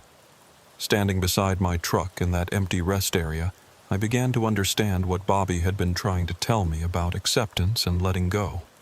The choice wasn't between different routes or different destinations. It was between clinging to a life that had already ended and accepting the transition to whatever came next. "Goodbye, old girl," I said, patting the hood of my Peterbilt. "Thanks for all the good miles. Thanks for being the best partner a driver could ask for." I felt a profound sense of peace beginning to settle over me as I accepted that my driving career was finished. The truck, the highway, the endless routes, they were all part of a life that had ended 4 years ago in an icy curve near Joplin, Missouri. As I stood there, the landscape around me began to change subtly. The highway seemed to stretch away into infinite distance, becoming less substantial and more ethereal. The truck became translucent, as if it was fading from one reality into another. The morning sun took on a quality of light that seemed to come from everywhere and nowhere simultaneously. I thought I heard Bobby's voice one last time, carried on a wind that seemed to blow from another dimension. "Safe travels, Frank. See you down the road, brother." And then the highway, the truck, and the familiar world of diesel engines and CB radios began to fade around me. I felt myself moving towards something that might have been peace, or home, or whatever waited beyond the last mile marker on the final highway. The CB radio crackled once more with static, then went silent forever. But the story doesn't end with my acceptance and transition, because on February 18th, 2028, exactly 8 years after my death, another driver named Miguel Santos was running westbound on Interstate 44 through Missouri when his CB radio picked up a faint transmission that seemed to come from very far away. The voice was clear but distant, like someone broadcasting from across an impossible distance. "Breaker 19, this is Blue Pete westbound on 44, looking for Iron Horse. You got your ears on, Bobby?" Miguel keyed his microphone to respond, thinking he might be able to help a driver locate another trucker. But before he could speak, another voice answered the call. "Blue Pete, this is Iron Horse. Good to hear from you again, Frank. How's the road treating you tonight?" "Can't complain, Bobby. Just making miles and staying safe. You know how it is out here." Miguel listened in fascination as the two drivers continued their conversation, sharing information about routes, weather conditions, and truck stop amenities. Their voices had a distant, ethereal quality that made him wonder if he was somehow picking up atmospheric skip from a very distant repeater station. But what bothered Miguel most was that both drivers seemed to be discussing road conditions, fuel prices, and truck stops that no longer existed. They talked about facilities that had been closed for years and construction projects that had been completed long ago.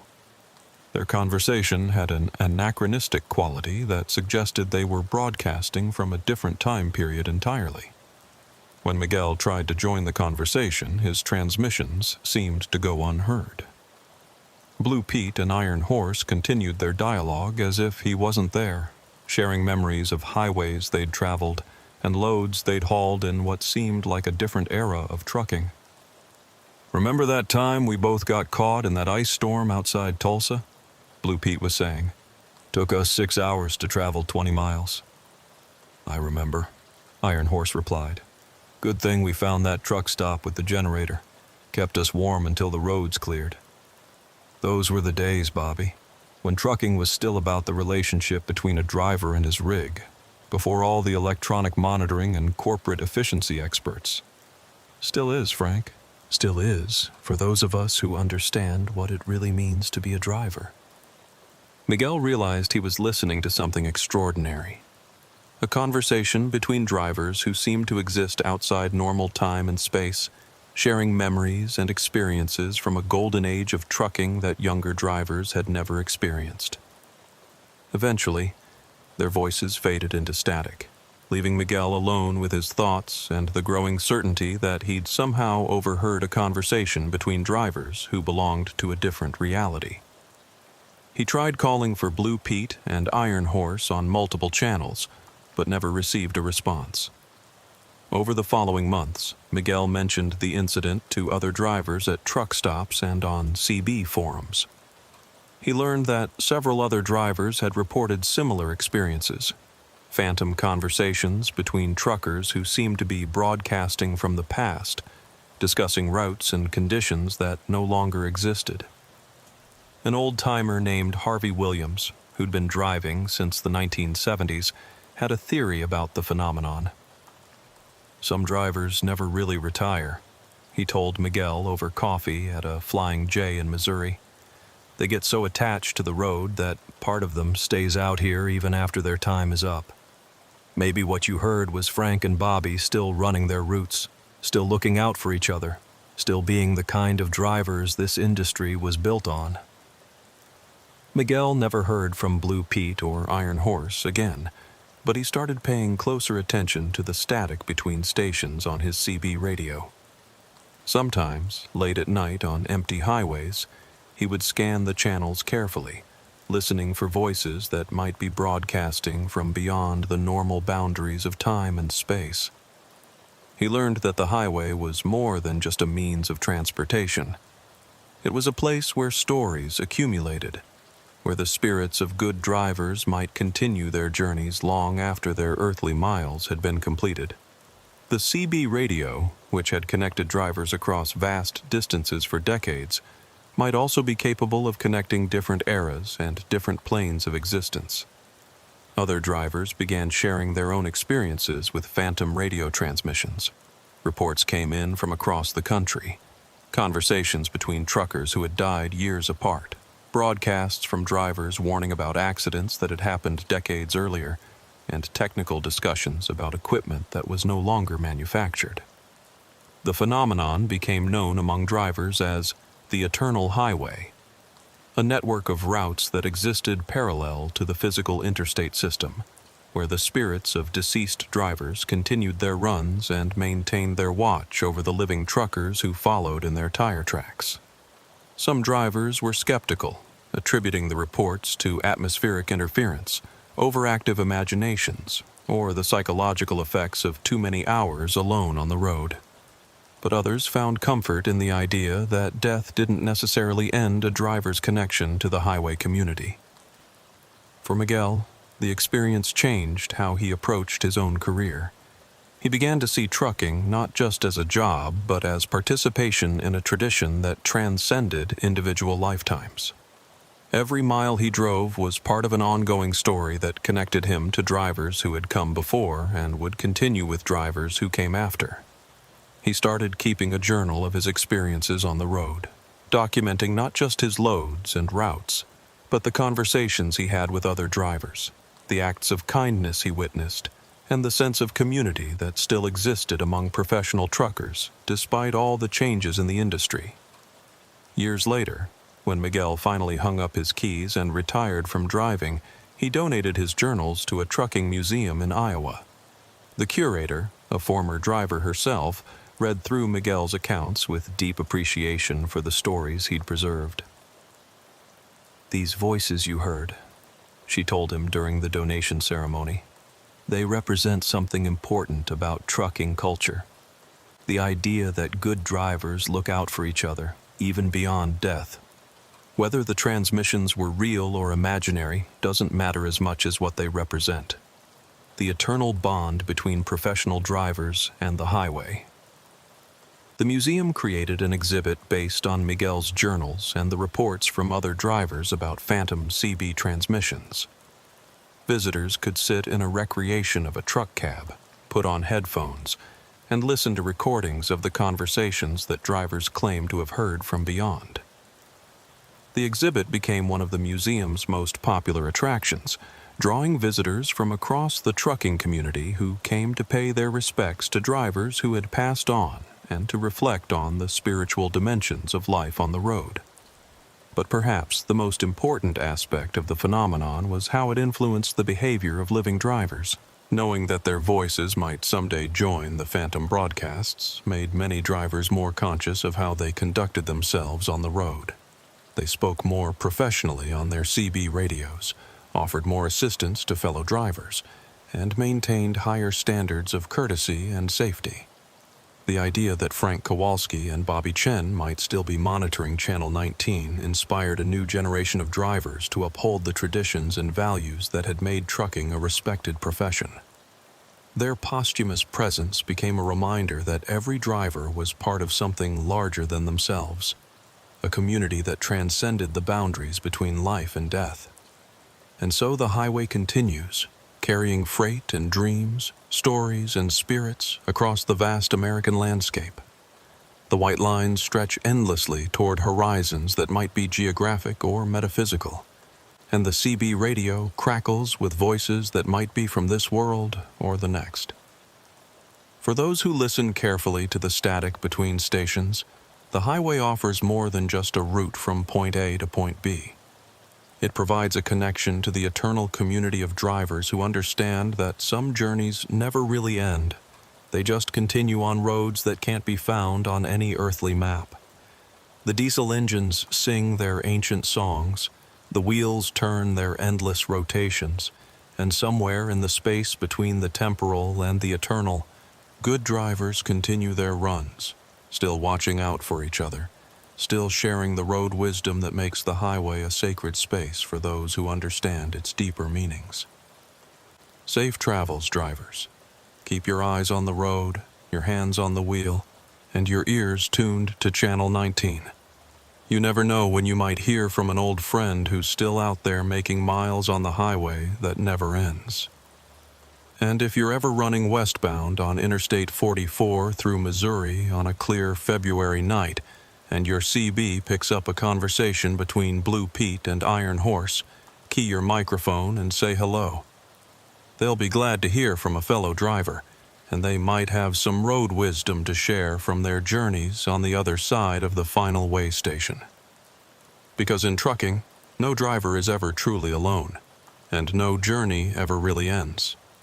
The highway stretches on forever, and somewhere out there, Frank Kowalski and Bobby Chen are still making their runs, still looking out for the drivers who follow in their paths, still proving that the bond between professional truckers transcends the boundaries between this world and whatever lies beyond the last exit sign. The road goes on. The drivers continue their watch, and the CB radio keeps broadcasting the stories that connect us all, living and dead, past and present, on the eternal highway that runs through the heart of America and into the infinite distance where all good drivers eventually find their way home. They call me Diesel Betty, and I've been hauling freight across this country's highways for 31 years come next month. Started driving in 1992 when I was 26 years old, fresh out of a messy divorce in Bakersfield, California, with nothing but a high school diploma, a commercial driver's license, and enough anger to fuel a Peterbilt from coast to coast.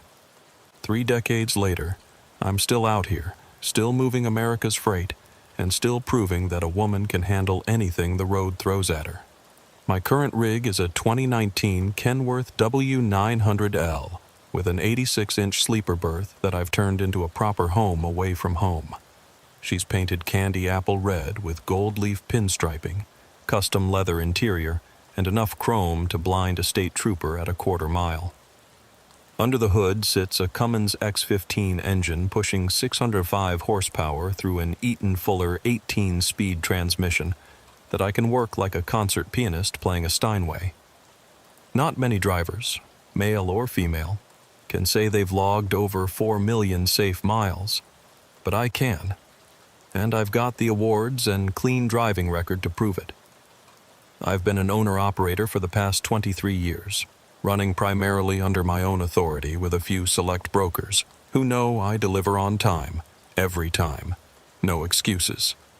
My specialty is high-value electronics and pharmaceuticals, loads that require security clearances, GPS tracking, and the kind of reliability that comes from decades of professional experience. The freight pays well because it demands the best, and I've built my reputation on being exactly that. What I'm about to tell you happened in March 2024, during what should have been a routine delivery run from San Jose, California, to a pharmaceutical distribution center outside Nashville, Tennessee. I'd been hauling a load of specialty medications worth approximately $3.8 million, insulin pumps, cancer treatments, and cardiac devices that hospitals across the Southeast were waiting for, time-sensitive freight that could mean the difference between life and death for the patients who needed it. The load had originated from Biomed Technologies, a manufacturer I'd worked with for over a decade. They specialized in producing high-end medical devices and medications that required careful handling and precise temperature control during transport. My trailer was equipped with a state-of-the-art refrigeration unit, GPS monitoring system, and security features that would make Fort Knox jealous. Sarah Chen, the shipping manager at Biomed, had briefed me personally on the delivery requirements. Betty, this is critical freight. 6 different hospitals have patients waiting for these medications. The delivery window is tight. You need to be at Med Logistics in Nashville by Friday morning, no later than 8 a.m.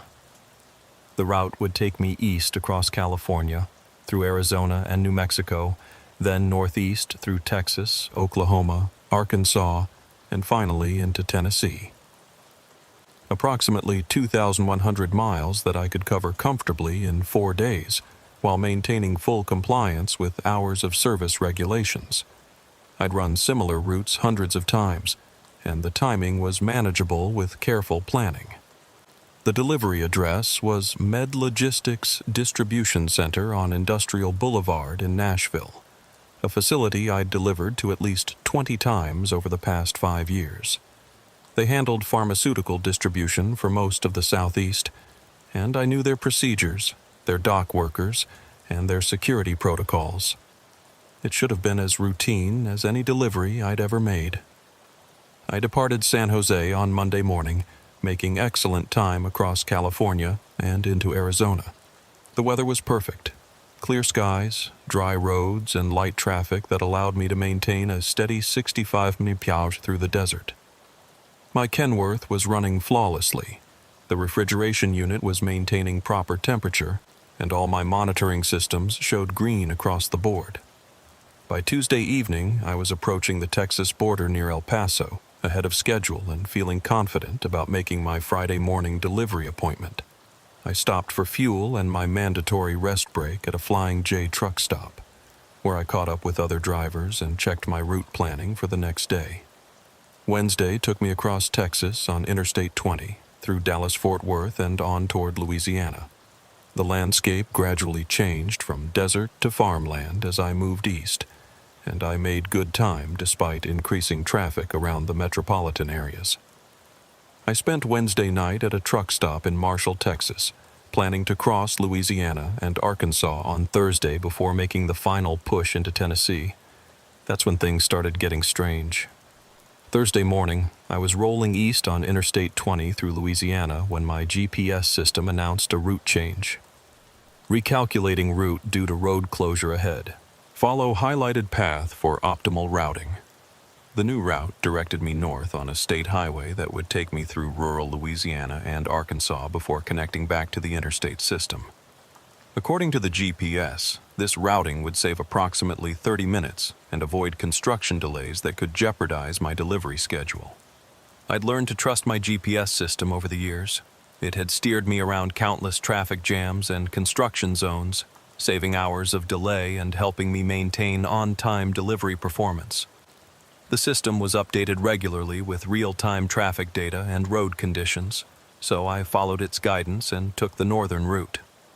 The state highway led me through small towns and rural areas that I'd never seen before, despite running freight through Louisiana for 3 decades. The landscape was beautiful. Moss-draped cypress trees, small farms, and historic buildings that spoke to the region's rich cultural heritage. But something about the area felt oddly isolated, as if I'd driven back in time to an earlier era. Around 2 p.m., the GPS directed me to stop for fuel at a truck stop called Magnolia Travel Plaza in a small town called Millerville, Louisiana. I'd never heard of either the town or the truck stop, but my fuel gauge was showing half full, and it's always wise to top off when hauling high-value freight through unfamiliar territory. The truck stop appeared to be a classic independent operation, the kind of family-owned business that had served truckers for decades before the major chains dominated the industry. The facility was clean and well-maintained, with reasonable fuel prices and all the amenities a professional driver needed: showers, laundry, restaurant, and a small convenience store. What caught my attention immediately was how busy the place was for a mid-afternoon on a Thursday. The parking lot was nearly full, with maybe 30 trucks of various ages and configurations scattered around the property. Most truck stops experience heavy traffic during evening hours when drivers are looking for parking spots to complete their mandatory rest periods. But this level of activity during the afternoon was unusual. I pulled up to a fuel island and began the routine of fueling my truck and checking the refrigeration unit. The fuel pumps were older but functional, and the diesel was clean and properly filtered. As I was completing the fueling process, I noticed something else unusual about the truck stop: the other drivers. Every trucker I could see appeared to be over 50 years old, and their equipment looked like it belonged to an earlier era of trucking. The trucks were mostly from the 1990s and early 2000s, classic long hood Peterbilts, Kenworths, and Freightliners with chrome bumpers, twin exhaust stacks, and custom paint jobs that reflected the individual personalities of their owners. There's nothing wrong with older equipment, of course. Many owner-operators run trucks that are 10 or 15 years old because they're reliable, paid for, and represent the golden age of trucking when manufacturers built machines that were designed to last. But to see so many vintage trucks in one location was unusual, especially since most modern freight requires newer equipment to meet emissions standards and insurance requirements. I decided to go inside and grab some coffee while my truck was fueling. The restaurant was decorated in classic truck stop style, checkered tablecloths, trucking memorabilia on the walls, and the kind of hearty menu that had fed generations of professional drivers. The atmosphere was friendly and welcoming, with the low hum of conversation from drivers sharing stories and information about routes and road conditions. But as I listened to the conversations around me, I noticed something peculiar. The drivers were discussing fuel prices, freight rates, and road conditions that seemed to be several years out of date. They talked about diesel costing under $2 per gallon, shipping rates that were significantly lower than current market conditions, and construction projects that I remembered being completed years earlier. I approached a table where 3 older drivers were sharing coffee and conversation. They looked like career truckers, weathered faces, calloused hands, and the confident bearing that comes from decades of professional experience. "Afternoon, gentlemen," I said. "Mind if I ask how you're finding the freight market these days?" The eldest of the 3, a man who appeared to be in his 70s with silver hair and kind eyes, smiled and gestured to an empty chair. "Please join us. Always good to meet another professional driver. Name's Walter Morrison. Been running these routes for 43 years. "Betty Kowalski," I replied, settling into the chair. 31 years for me. "What kind of freight are you gentlemen running?" "General merchandise mostly," Walter said. "Auto parts from Detroit to distribution centers down south. Same routes I've been running for decades. Pay's not what it used to be, but it's honest work." His companion, a heavy-set man with a gray beard, introduced himself as Eugene Hartley. "Refrigerated produce for me. Vegetables from California to markets in the southeast. Been doing it so long I could drive the route in my sleep." The third driver, Harold Thompson, nodded agreement. "Flatbed freight, steel, lumber, construction materials. Started driving when you still had to double clutch every shift, and weigh stations actually weighed trucks with scale masters who knew their business." These were clearly experienced professionals who understood trucking from an era when the industry operated differently. But as our conversation continued, I noticed more details that seemed inconsistent with current conditions. They talked about regulations and procedures that had been changed or eliminated years ago, discussed truck stops and shippers that had closed or been acquired by larger companies, and referenced industry practices that belonged to an earlier generation. "What year did you say you started driving, Harold?" I asked. 1978, he replied proudly. "Learned on a 1976 Kenworth W900 with a Caterpillar 3406 and a 13-speed transmission. Real truck driving, not like these computerized machines they make today." "That's impressive. You must have seen incredible changes in the industry over the years." Harold's expression grew somewhat wistful. "Too many changes, and not all of them for the better. Used to be that trucking was a profession that commanded respect. Drivers were skilled craftsmen who understood their equipment and took pride in their work. Now it's all about electronic monitoring and corporate efficiency." Eugene nodded agreement. "Remember when truck stops were real communities? Places where drivers could share information, help each other out, and maintain the friendships that made this job bearable? Now everything's corporate-owned and sanitized." Walter leaned forward with the intensity of someone sharing deeply held beliefs. "The worst part is how they've taken the soul out of trucking. Used to be about the relationship between a driver and his rig, the satisfaction of moving important freight safely and efficiently. Now it's just about maximizing profits and minimizing costs." Their perspectives reflected the experiences of drivers who'd worked during trucking's golden age when the industry operated under different economic and regulatory conditions. But something about their conversation felt strange, as if they were discussing the current state of trucking from the perspective of an earlier era. "What do you think about electronic logging devices?"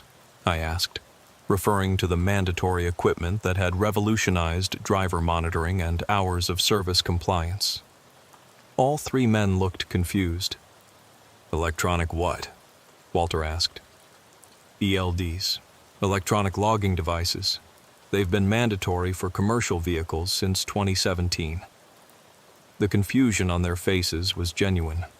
These were experienced drivers who should have been intimately familiar with one of the most significant regulatory changes in trucking history, yet they seemed to have no knowledge of electronic logging requirements.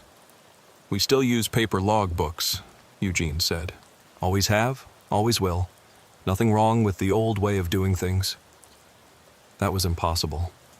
Paper logbooks had been essentially eliminated by federal mandate, and any commercial driver operating in 2024 would be required to use electronic monitoring systems. The fact that these three professionals seemed unaware of ELDs suggested they'd been out of the industry for several years. "When did you gentlemen last take a load?" I asked. "Yesterday," Harold replied. "Delivered a load of lumber to a construction site outside Shreveport, picking up steel coil tomorrow for a run to Alabama." "What about DOT inspections? Have you had any problems with compliance?" Walter shrugged. "No problems. We maintain our equipment properly and follow all the regulations. Been doing this long enough to know what's expected." Their answers were increasingly puzzling. If they were actively hauling freight, they would have encountered the regulatory and technological changes that had transformed trucking over the past decade. Yet they seemed to be operating under conditions that no longer existed. I decided to test their knowledge of current industry conditions. "What are diesel prices running these days?" "About $1.90 per gallon," Eugene said. "Little high for my liking, but manageable." Diesel hadn't cost under $2 per gallon for over 15 years. Current prices were approaching $4 per gallon in many markets, a reality that every active driver would be acutely aware of since fuel costs represented a major portion of operating expenses. "How about freight rates? What are you getting per mile for general freight?" "Around $1.20 per mile," Walter replied. "Not great, but steady work." Current freight rates were significantly higher, driven by driver shortages, increased regulations, and economic factors that had transformed the industry's pricing structure.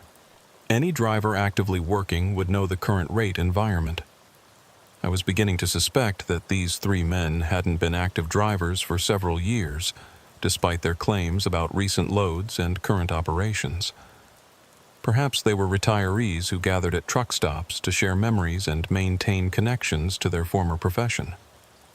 "Gentlemen, I don't mean to be intrusive, but when exactly did you retire from driving?" All three men looked at me with expressions of confusion and mild offense. "Retire?" Walter said. "We're still working.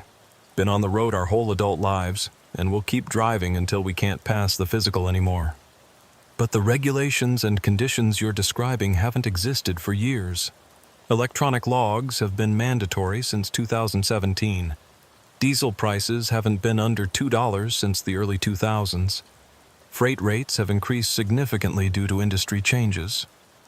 Harold leaned back in his chair with a patronizing smile. "Young lady, I appreciate your concern, but I think you might be confused about current market conditions. We've been driving these routes for decades, and we know exactly what's happening in the industry." The conversation was becoming uncomfortable, but I couldn't let go of the inconsistencies I was observing.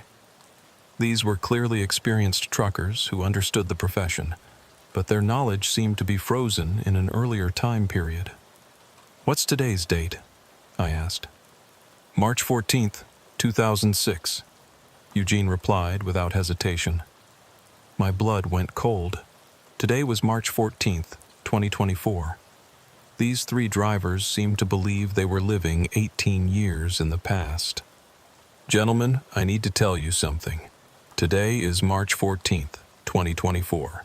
It's been 18 years since 2006. Walter laughed kindly. Betty, I think you might be more tired than you realize. Long hauls can play tricks on your mind sometimes. Maybe you should get some rest before you continue your trip. But I was certain about the date. My electronic logging device, my cell phone, and my GPS system all confirmed that today was March 14th, 2024. Either these three men were experiencing some kind of mass delusion, or something very strange was happening at this truck stop. I excused myself from the table and walked outside to check my truck and collect my thoughts. The fueling was complete, and my refrigeration unit was maintaining proper temperature for the pharmaceutical cargo. All my systems showed normal operation, and my GPS indicated that I should continue northeast toward Arkansas to stay on schedule for my Friday morning delivery. But as I prepared to leave, I noticed something else unusual about the truck stop.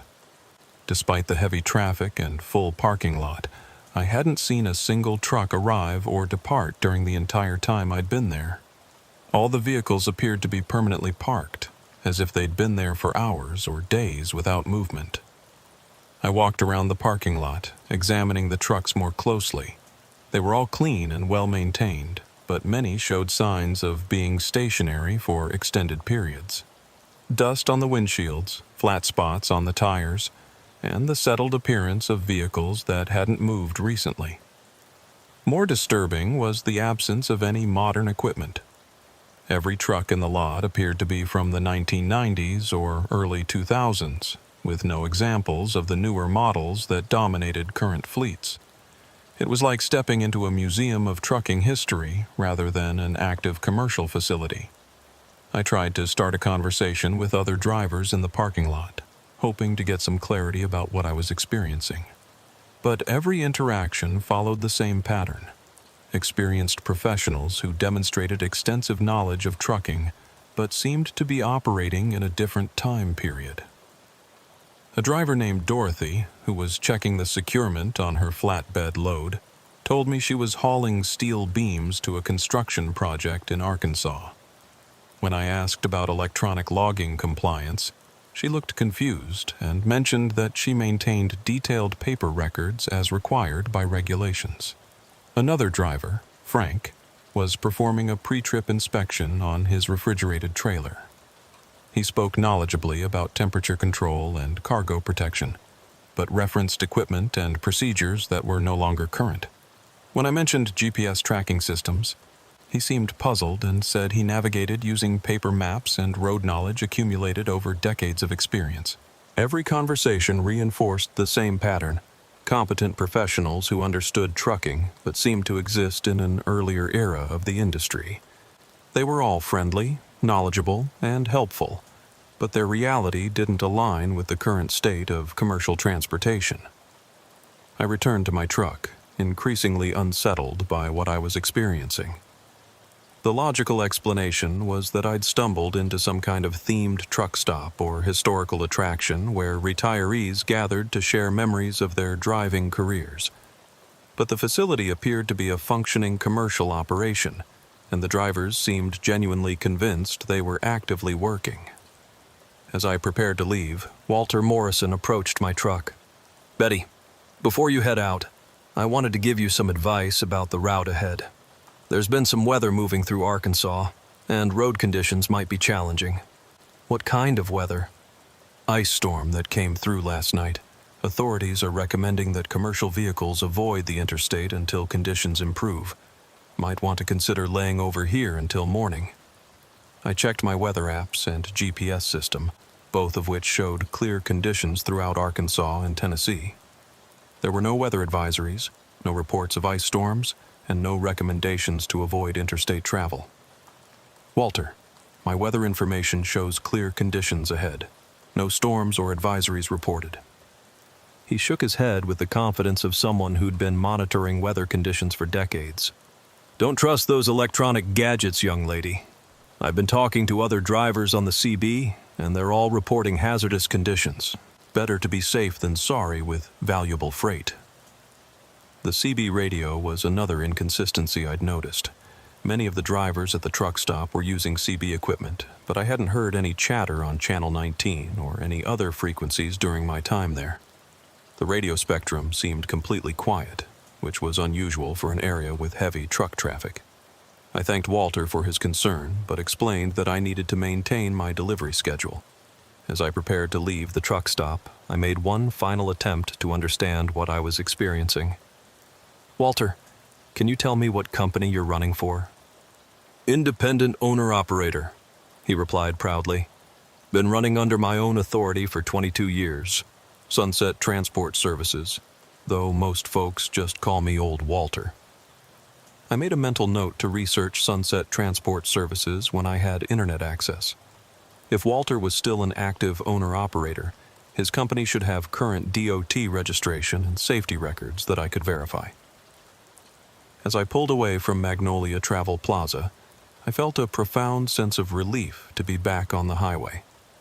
The truck stop had been beautiful and the drivers were friendly, but something about the entire experience had been deeply unsettling. The inconsistencies I'd observed were too numerous and specific to be explained by simple confusion or nostalgia. I continued northeast through Louisiana, crossing into Arkansas as the afternoon wore on.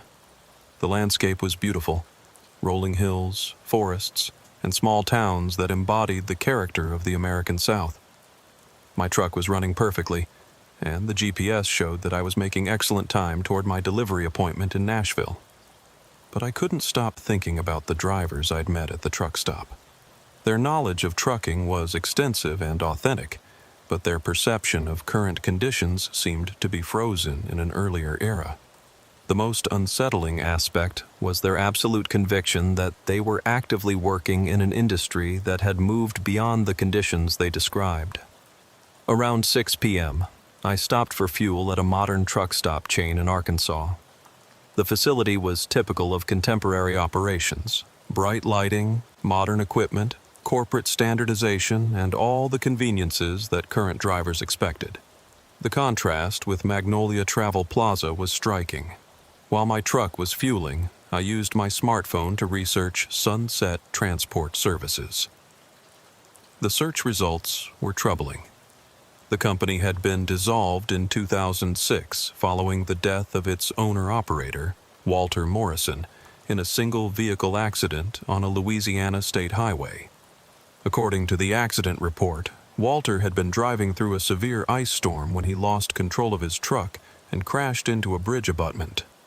He was 68 years old at the time of his death and had been driving professionally for over 40 years. I felt a chill that had nothing to do with the Arkansas evening air. The Walter Morrison I'd met at Magnolia Travel Plaza matched the description of the deceased driver perfectly. Age, appearance, and the proud independence of a career owner-operator. I searched for information about Eugene Hartley and Harold Thompson, the other two drivers I'd talked with. Both searches yielded similar results. Eugene had died in 2007 when his refrigerated truck jackknifed during a blizzard in Oklahoma. Harold had been killed in 2005 when his flatbed load shifted during an emergency maneuver, causing his truck to roll over. All three men had died within a few years of each other, all in weather-related accidents, all while operating the types of trucks and hauling the kinds of freight they'd described to me. If the records were accurate, I'd spent an afternoon talking with drivers who had been dead for nearly 20 years. The logical explanation was that I'd confused the names, or that there were other drivers with similar identities who were still active. Professional trucking was a large industry, and name coincidences were certainly possible. But the specific details of our conversations, their equipment, their routes, their company names, matched the deceased drivers too closely to be coincidental. I tried to find information about Magnolia Travel Plaza in Millerville, Louisiana. No search results returned any current listings for either the truck stop or the town. Historical records showed that Millerville had been a small community that was largely abandoned after a major highway realignment project in the 1990s redirected traffic away from the area. According to the historical information, there had been a truck stop called Magnolia Travel Plaza that served the old highway route until it closed in 2006 due to lack of traffic following the realignment. The facility had been demolished several years later as part of an environmental cleanup project. If the historical records were accurate, the truck stop where I'd spent the afternoon no longer existed and hadn't operated commercially for nearly 20 years. Either I'd somehow visited a location that didn't exist, or I was experiencing some kind of breakdown in my perception of reality. I sat in my truck at the Arkansas fuel stop, trying to make sense of what I'd experienced. The most rational explanation was that I'd become confused about locations and confused my memories of different truck stops from over the years.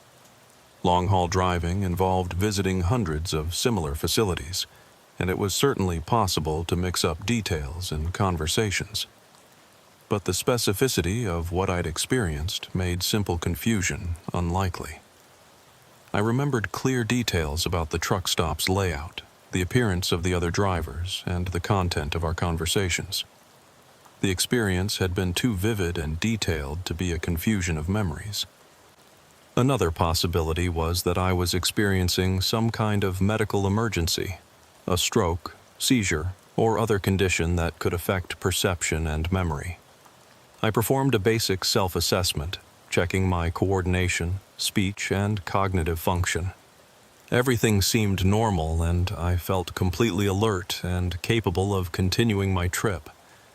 The most disturbing possibility was that I'd somehow encountered something that existed outside normal reality, a place where deceased drivers continued their routines and maintained their connections to the trucking life they'd known. The idea seemed impossible, but it was the only explanation that accounted for all the details I'd observed. I decided to continue toward Nashville and complete my delivery as scheduled. Whatever I'd experienced at Magnolia Travel Plaza, it hadn't affected my ability to operate my truck safely or complete my responsibilities to the customers who were depending on the medications I was carrying. But as I rolled through the Arkansas night, I couldn't shake the memory of Walter Morrison's kind smile and his genuine concern for my safety on the road ahead. If he was really a driver who died 18 years ago, his continued vigilance over fellow truckers was both touching and terrifying. The highway stretched ahead through the darkness, illuminated by my headlights and the occasional glow of small towns and truck stops. I maintained my usual pace and monitoring procedures, but I found myself paying closer attention to the CB radio, listening for voices that might belong to drivers who were traveling roads that existed in a different dimension of time and space. Around midnight, as I was crossing into Tennessee, my CB crackled with a transmission that made my blood run cold. "Eastbound truck approaching the Tennessee line. This is Old Walter monitoring Channel 19. You've got some weather moving in ahead of you. Ice storm building around Nashville. Might want to consider finding a safe place to park until conditions improve." I grabbed my microphone with shaking hands. "Old Walter, this is the Red Kenworth you talked to this afternoon. Are you monitoring current weather conditions?" "Affirmative, Red Kenworth. Been watching the weather reports, and it's not looking good ahead of you. The storm's been building all evening, and road conditions are deteriorating rapidly." I checked my weather apps and GPS system again. Both showed clear conditions throughout Tennessee, with no storms or advisories reported. But Walter's voice was clear and concerned, carrying the authority of a driver who'd spent decades monitoring weather patterns and road conditions. "Walter, my weather information shows clear conditions. No advisories or warnings." "Don't trust those electronic gadgets, Betty. Trust the voice of experience. I've been through too many storms to ignore the warning signs. Find a safe place to park and wait for daylight." The use of my name confirmed that this was the same Walter Morrison I'd met at the truck stop. But if my research was accurate, Walter had been dead for 18 years. Either I was experiencing some kind of ongoing hallucination, or I was receiving safety warnings from a driver who was broadcasting from beyond the grave. "Walter, where are you located?" "Southbound on Highway 61, about 50 miles west of you. Been monitoring traffic reports and talking to other drivers about conditions ahead."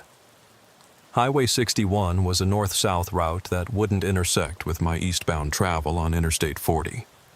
If Walter was really monitoring traffic conditions, he would have to be getting information from other sources rather than direct observation. As I continued east toward Nashville, I started encountering exactly the weather conditions that Walter had warned about. The temperature dropped rapidly, and a light drizzle began that quickly turned to freezing rain. Within 30 minutes, I was driving through an ice storm that made the highway increasingly treacherous. I reduced my speed and increased my following distance, using the techniques that 3 decades of experience had taught me for handling hazardous conditions.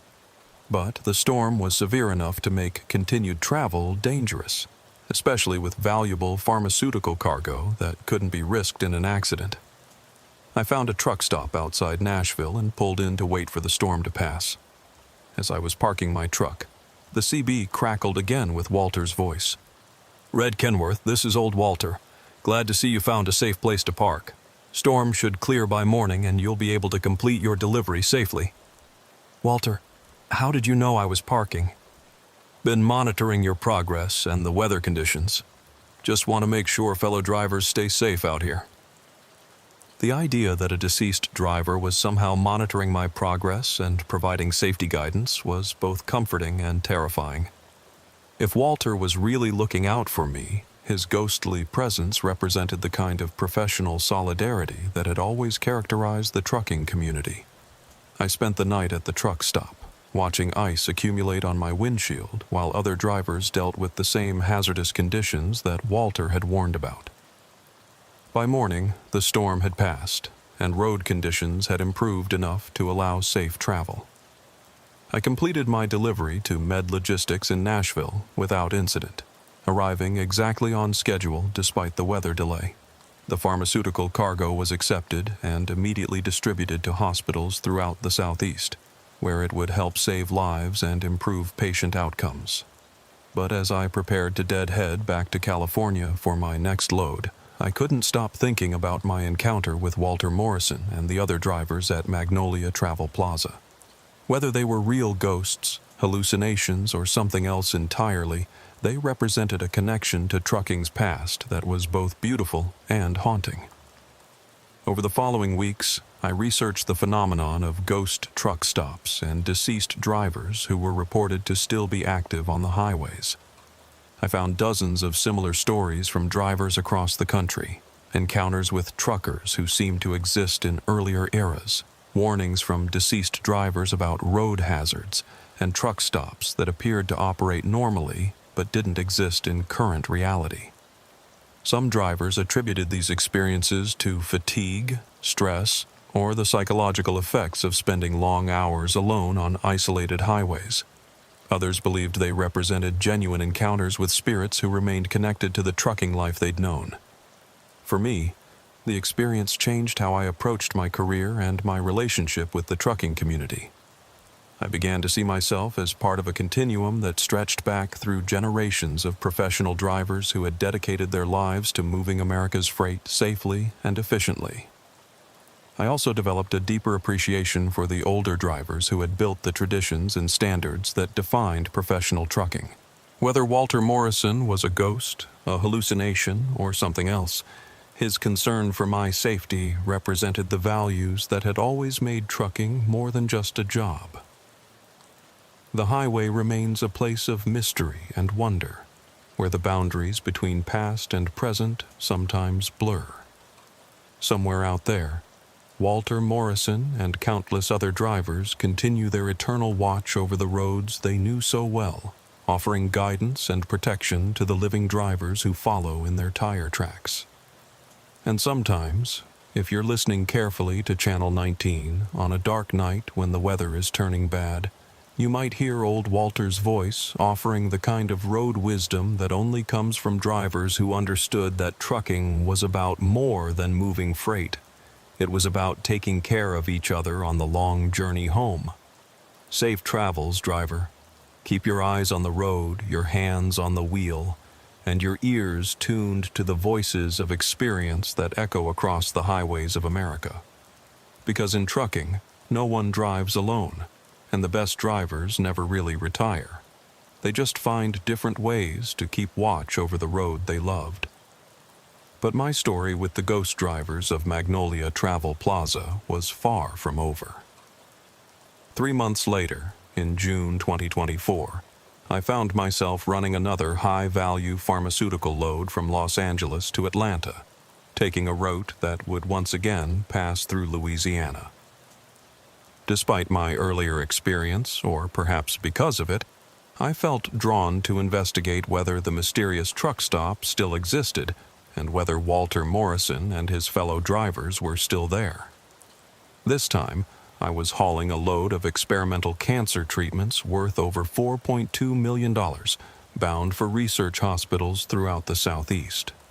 The freight required even more stringent security protocols than my previous load, including satellite tracking, armed escort coordination, and direct communication with federal law enforcement agencies monitoring high-value medical shipments. The load had originated from Prometheus Pharmaceuticals in Los Angeles, a cutting-edge biotechnology company that specialized in developing breakthrough treatments for terminal illnesses. Dr. Rebecca Martinez, the company's logistics director, had personally briefed me on the critical nature of the shipment. "Betty, these medications represent years of research and clinical trials. There are cancer patients in Atlanta, Birmingham, and New Orleans whose lives depend on receiving these treatments within the next 72 hours. We've chosen you because of your impeccable safety record and reputation for handling sensitive cargo." The delivery schedule was extremely tight. I had to reach Emory University Hospital in Atlanta by Thursday morning, then continue to UAB Hospital in Birmingham, and finally to Tulane Medical Center in New Orleans. 3 critical deliveries across 3 states, with no margin for error or delay. I departed Los Angeles on Monday evening, planning to drive through the night to make maximum use of my available hours while avoiding the intense heat and traffic of daytime travel through the Southwest deserts. My Kenworth was running perfectly, and I'd spent the afternoon before departure performing a comprehensive pre-trip inspection and maintenance check. The route would take me east across California, through Arizona and New Mexico, then southeast through Texas and Louisiana before turning northeast toward Georgia. Approximately 2,400 miles that I could cover in 5 days while maintaining full compliance with hours of service regulations and security protocols. Tuesday took me across the Mojave Desert and through Arizona, where I stopped for fuel and my mandatory rest break in Flagstaff. The mountain air was crisp and clean, providing a refreshing contrast to the smog and congestion of Los Angeles. My refrigeration unit was maintaining perfect temperature control, and all monitoring systems showed optimal performance. Wednesday brought me through New Mexico and into Texas, where I made excellent time across the vast expanses of desert and ranch land. The landscape was stark but beautiful, with endless horizons that reminded me why I'd fallen in love with long-haul trucking 3 decades earlier. I spent Wednesday night at a truck stop in Beaumont, Texas, planning to cross Louisiana on Thursday morning. Thursday morning, as I was preparing to enter Louisiana, I made a deliberate decision to take the same route that had led me to Magnolia Travel Plaza 3 months earlier. I told myself it was because the routing had been efficient and had helped me avoid traffic delays, but the truth was that I needed to know whether my earlier experience had been real or imagined.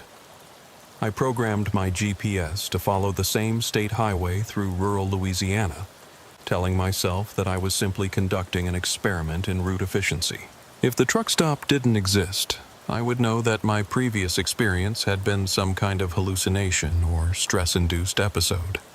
If it did exist but operated as a normal commercial facility, I could put my concerns to rest and focus on my delivery schedule. But if I encountered the same anachronistic conditions and ghostly drivers, I would have to accept that I'd stumbled into something that existed outside normal reality. The state highway led me through the same beautiful countryside I remembered from my previous trip. Moss-draped cypress trees, small farms, and historic buildings that spoke to Louisiana's rich cultural heritage. The landscape felt familiar, yet somehow dreamlike, as if I was driving through a memory rather than current reality.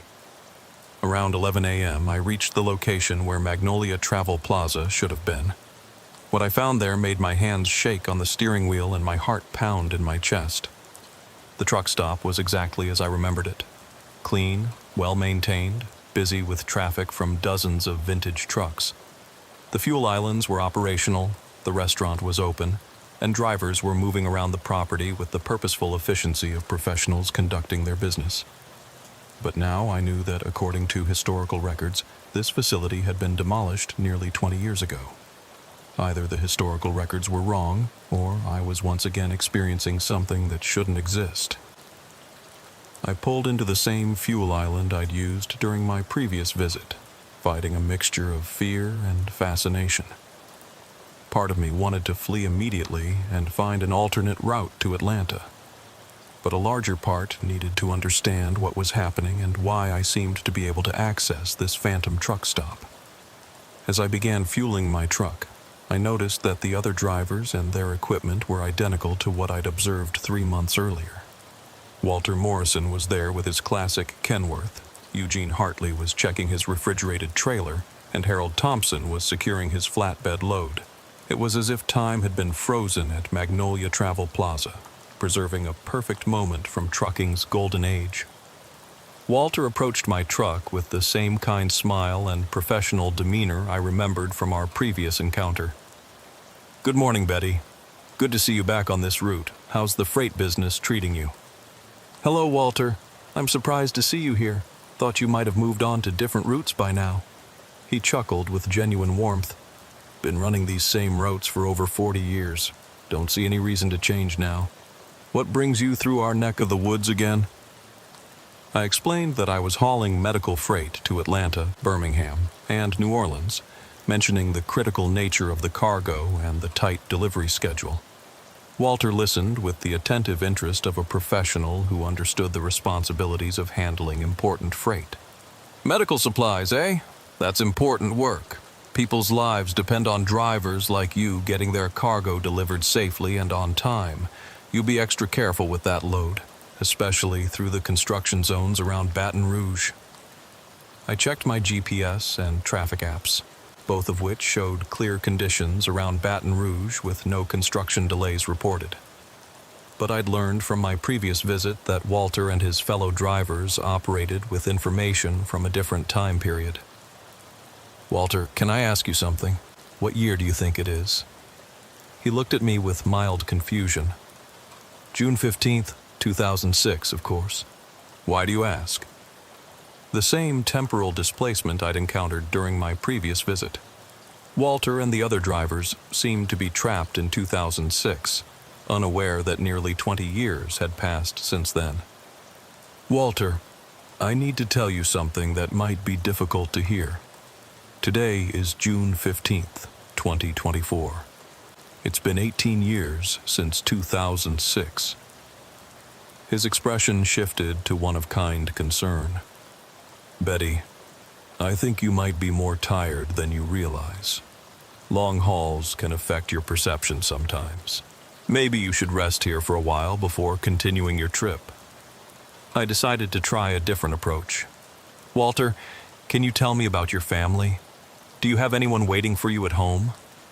His face lit up with pride and affection. "My wife Margaret and I have been married for 46 years. Got 2 sons who are both in the trucking business, and 4 grandchildren who think their grandpa hung the moon. Margaret worries about me being on the road so much, but she understands that this is what I do." The warmth and specificity of his response suggested that Walter's family relationships were real and important to him, even if his perception of time was frozen in the past. I wondered whether his wife and children knew about his continued presence at this phantom truck stop, or whether they had mourned his death and moved on with their lives. "Do you get to see them often?" "Every couple of weeks when I'm in the area. Margaret always has a home-cooked meal waiting, and the grandkids love hearing stories about life on the road. They're too young to understand the business yet, but maybe someday they'll follow in the family tradition."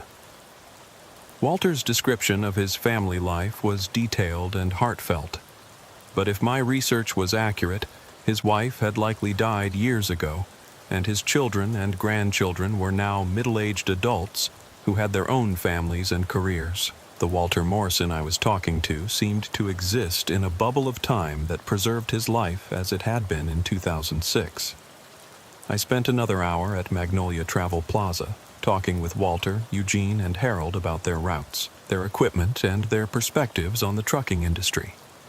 Their knowledge remained extensive, and their personalities unchanged from my previous visit. But I now understood that I was interacting with drivers who were somehow trapped in a moment from the past. The experience was both comforting and deeply sad. These were good men who had dedicated their lives to professional trucking, and their continued presence at this phantom truck stop suggested that their connection to the road had been so strong that death hadn't been able to sever it completely. But I also recognized that my ability to interact with them carried some kind of responsibility. If I was one of the few people who could see and communicate with these ghostly drivers, perhaps I was meant to help them in some way. "Walter," I said as I prepared to leave, "is there anything you need? Anything I can do to help you?" He smiled with the contentment of a man who was exactly where he belonged. "Just keep doing what you're doing, Betty. Moving important freight safely and professionally. Taking care of your equipment and looking out for fellow drivers. That's all any of us can ask for." As I pulled away from Magnolia Travel Plaza for the second time, I felt a mixture of wonder and melancholy. These drivers had found a way to continue the work they loved even after death, but they were also trapped in a version of reality that no longer existed. I continued northeast toward Atlanta, my mind churning with questions about what I'd experienced and what it meant. The pharmaceutical cargo in my trailer was critically important to cancer patients who were fighting for their lives, and I needed to focus on completing my deliveries safely and on time. But I couldn't stop thinking about Walter Morrison and his fellow drivers, eternally working routes that existed in a parallel dimension where trucking's golden age had never ended.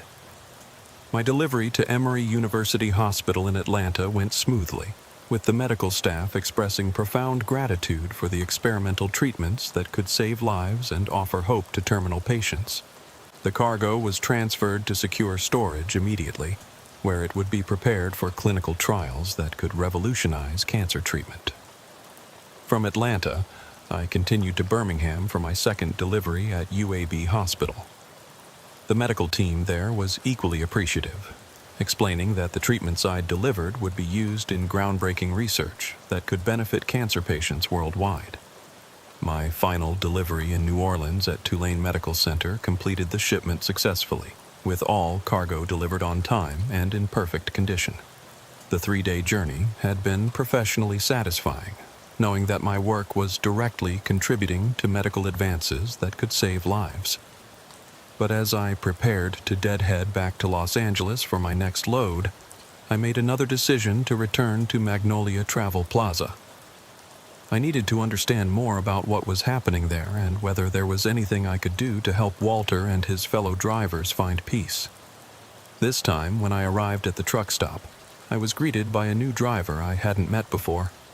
She was a woman in her 50s with graying hair and the confident bearing of an experienced professional. "You must be Betty," she said, approaching my truck with a warm smile. "Walter told me about you. I'm Dorothy Henderson, been driving for 38 years. Most folks call me Highway Dorothy." "Nice to meet you, Dorothy. What kind of freight do you run?" "Household goods, mostly. Help families move from one part of the country to another. Not glamorous work, but it's honest and it serves a real need. People depend on drivers like us to transport their most precious possessions safely." Dorothy's knowledge of trucking was as extensive as the male drivers I'd met, and she spoke with the authority of someone who had succeeded in a profession that was still predominantly male. But like Walter and the others, her perception of current conditions seemed to be frozen in the past. "Dorothy, when did you start driving professionally?" 1988. Learned on my husband's truck after he was killed in an accident. Had to support my 3 children, and trucking was the only skill I had that could provide a decent living. Her story was heartbreaking but inspiring.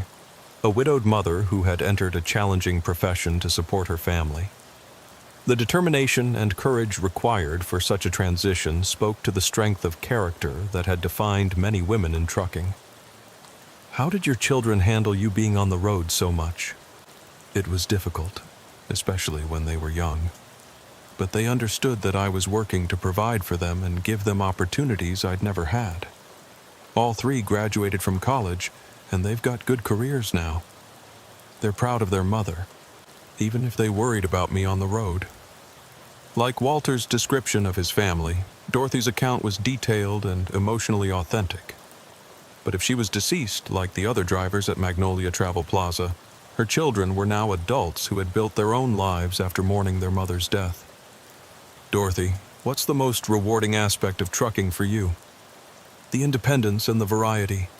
Every load is different, every route offers new scenery, and you meet interesting people along the way. But most of all, it's the satisfaction of completing important work professionally. People trust you with their possessions, their livelihoods, their dreams. That's a responsibility I've never taken lightly. Her perspective on trucking reflected the values that had always defined the best professional drivers: responsibility, integrity, and pride in honest work. These were timeless qualities that transcended changes in technology, regulations, or industry structure. I spent several hours at Magnolia Travel Plaza, talking with Dorothy and the other drivers about their experiences, their families, and their perspectives on trucking. The conversations were rich and meaningful, offering insights into the human side of an industry that was often reduced to statistics and economics. But I was also troubled by the realization that these drivers seemed to be trapped in a loop that prevented them from moving on to whatever came after death. Their continued presence at the truck stop suggested that they had unfinished business or unresolved attachments that kept them bound to their earthly existence. "Walter," I said during a quiet moment, "do you ever think about what comes next? About life after trucking?" He considered the question seriously. "I suppose I'll retire eventually, when I can't pass the physical anymore. Spend more time with Margaret and the grandkids. Maybe do some fishing. But I can't imagine not being connected to trucking somehow. It's been my whole adult life." "What if I told you that Margaret and your family are waiting for you somewhere else? That they're ready for you to join them?" Walter's expression became wistful. "I'd like to believe that's true.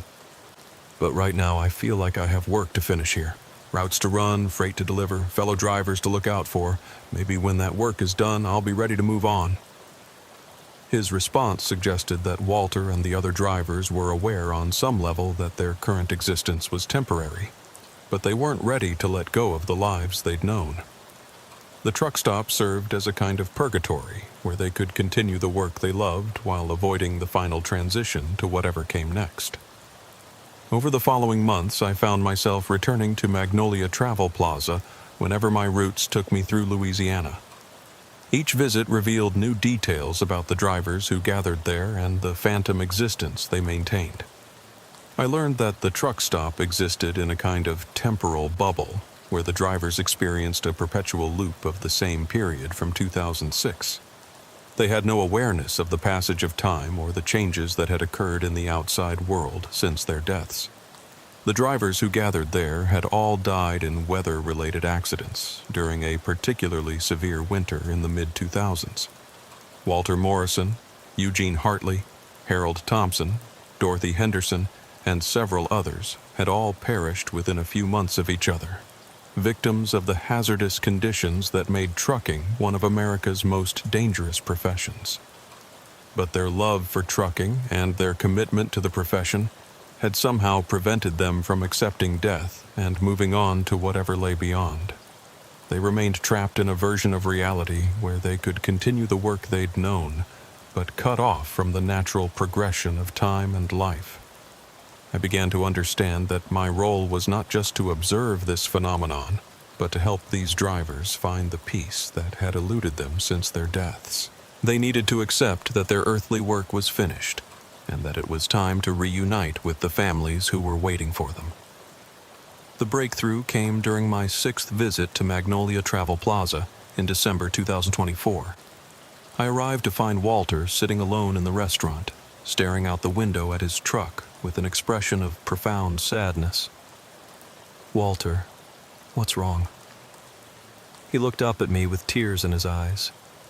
"Betty, I've been thinking about what you said about Margaret and the family waiting for me. I've been having dreams lately, dreams where I can see them but I can't reach them. Margaret looks older, and the grandkids are grown up with children of their own. Walter, those aren't dreams. They're memories of how things really are. Your family has aged and changed since you died, but they're still waiting for you." "I know," he said quietly. "I think I've known for a while now, but I was afraid to admit it because it would mean letting go of everything I've been. What you've been doesn't have to end. The love you have for trucking, for your family, for helping other drivers, that's eternal. But you don't have to stay trapped here to preserve it." Walter nodded slowly. "I've been holding on to this life because I wasn't ready to say goodbye. But staying here isn't really living, is it? It's just avoiding death. Your family loves you too much to want you trapped in this limbo. They want you to find peace and join them where they are."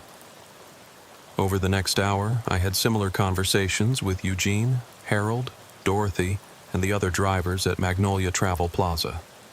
Each one had begun to sense that their current existence was artificial, and that they needed to let go of their earthly attachments to find true peace. The process of helping them accept their deaths and prepare for transition was emotionally exhausting but deeply meaningful. These were good people who had lived honorable lives and deserved to find rest after their long years of service to the trucking industry. As the sun set on that December evening, the drivers of Magnolia Travel Plaza began to say their goodbyes. They thanked me for helping them understand their situation and for giving them the courage to move on to whatever came next. Walter was the last to leave. He walked around his beloved Kenworth one final time, running his hands over the chrome and checking the tires with the thoroughness of a professional who had always taken pride in his equipment. "Thank you, Betty," he said, embracing me with the warmth of a father saying goodbye to a daughter. "You've given us the greatest gift possible, the chance to finally go home. Safe travels, Walter. Give my regards to Margaret and the family."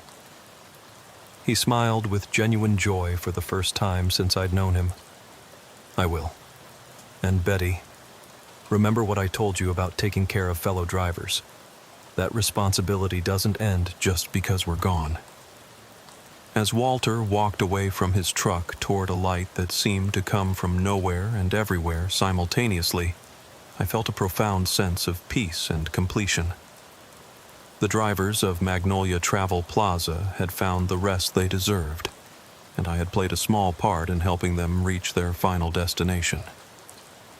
The truck stop faded around me as the last driver disappeared into the light, leaving me alone on an empty stretch of Louisiana highway.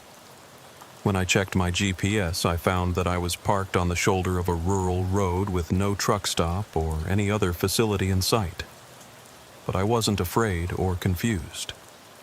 I understood that I had been privileged to help good people find peace after years of wandering in limbo. The experience had changed my understanding of life, death, and the connections that bind us to the work we love and the people we care about.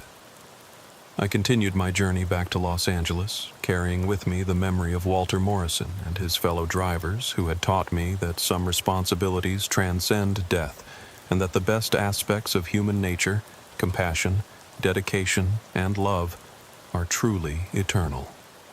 The highway stretched ahead through the darkness, illuminated by my headlights and the knowledge that somewhere beyond the visible horizon, good drivers had finally found their way home. And I knew that whenever I faced challenges or difficulties on the road ahead, I would remember Walter's words about taking care of fellow drivers and honoring the traditions that make trucking more than just a job.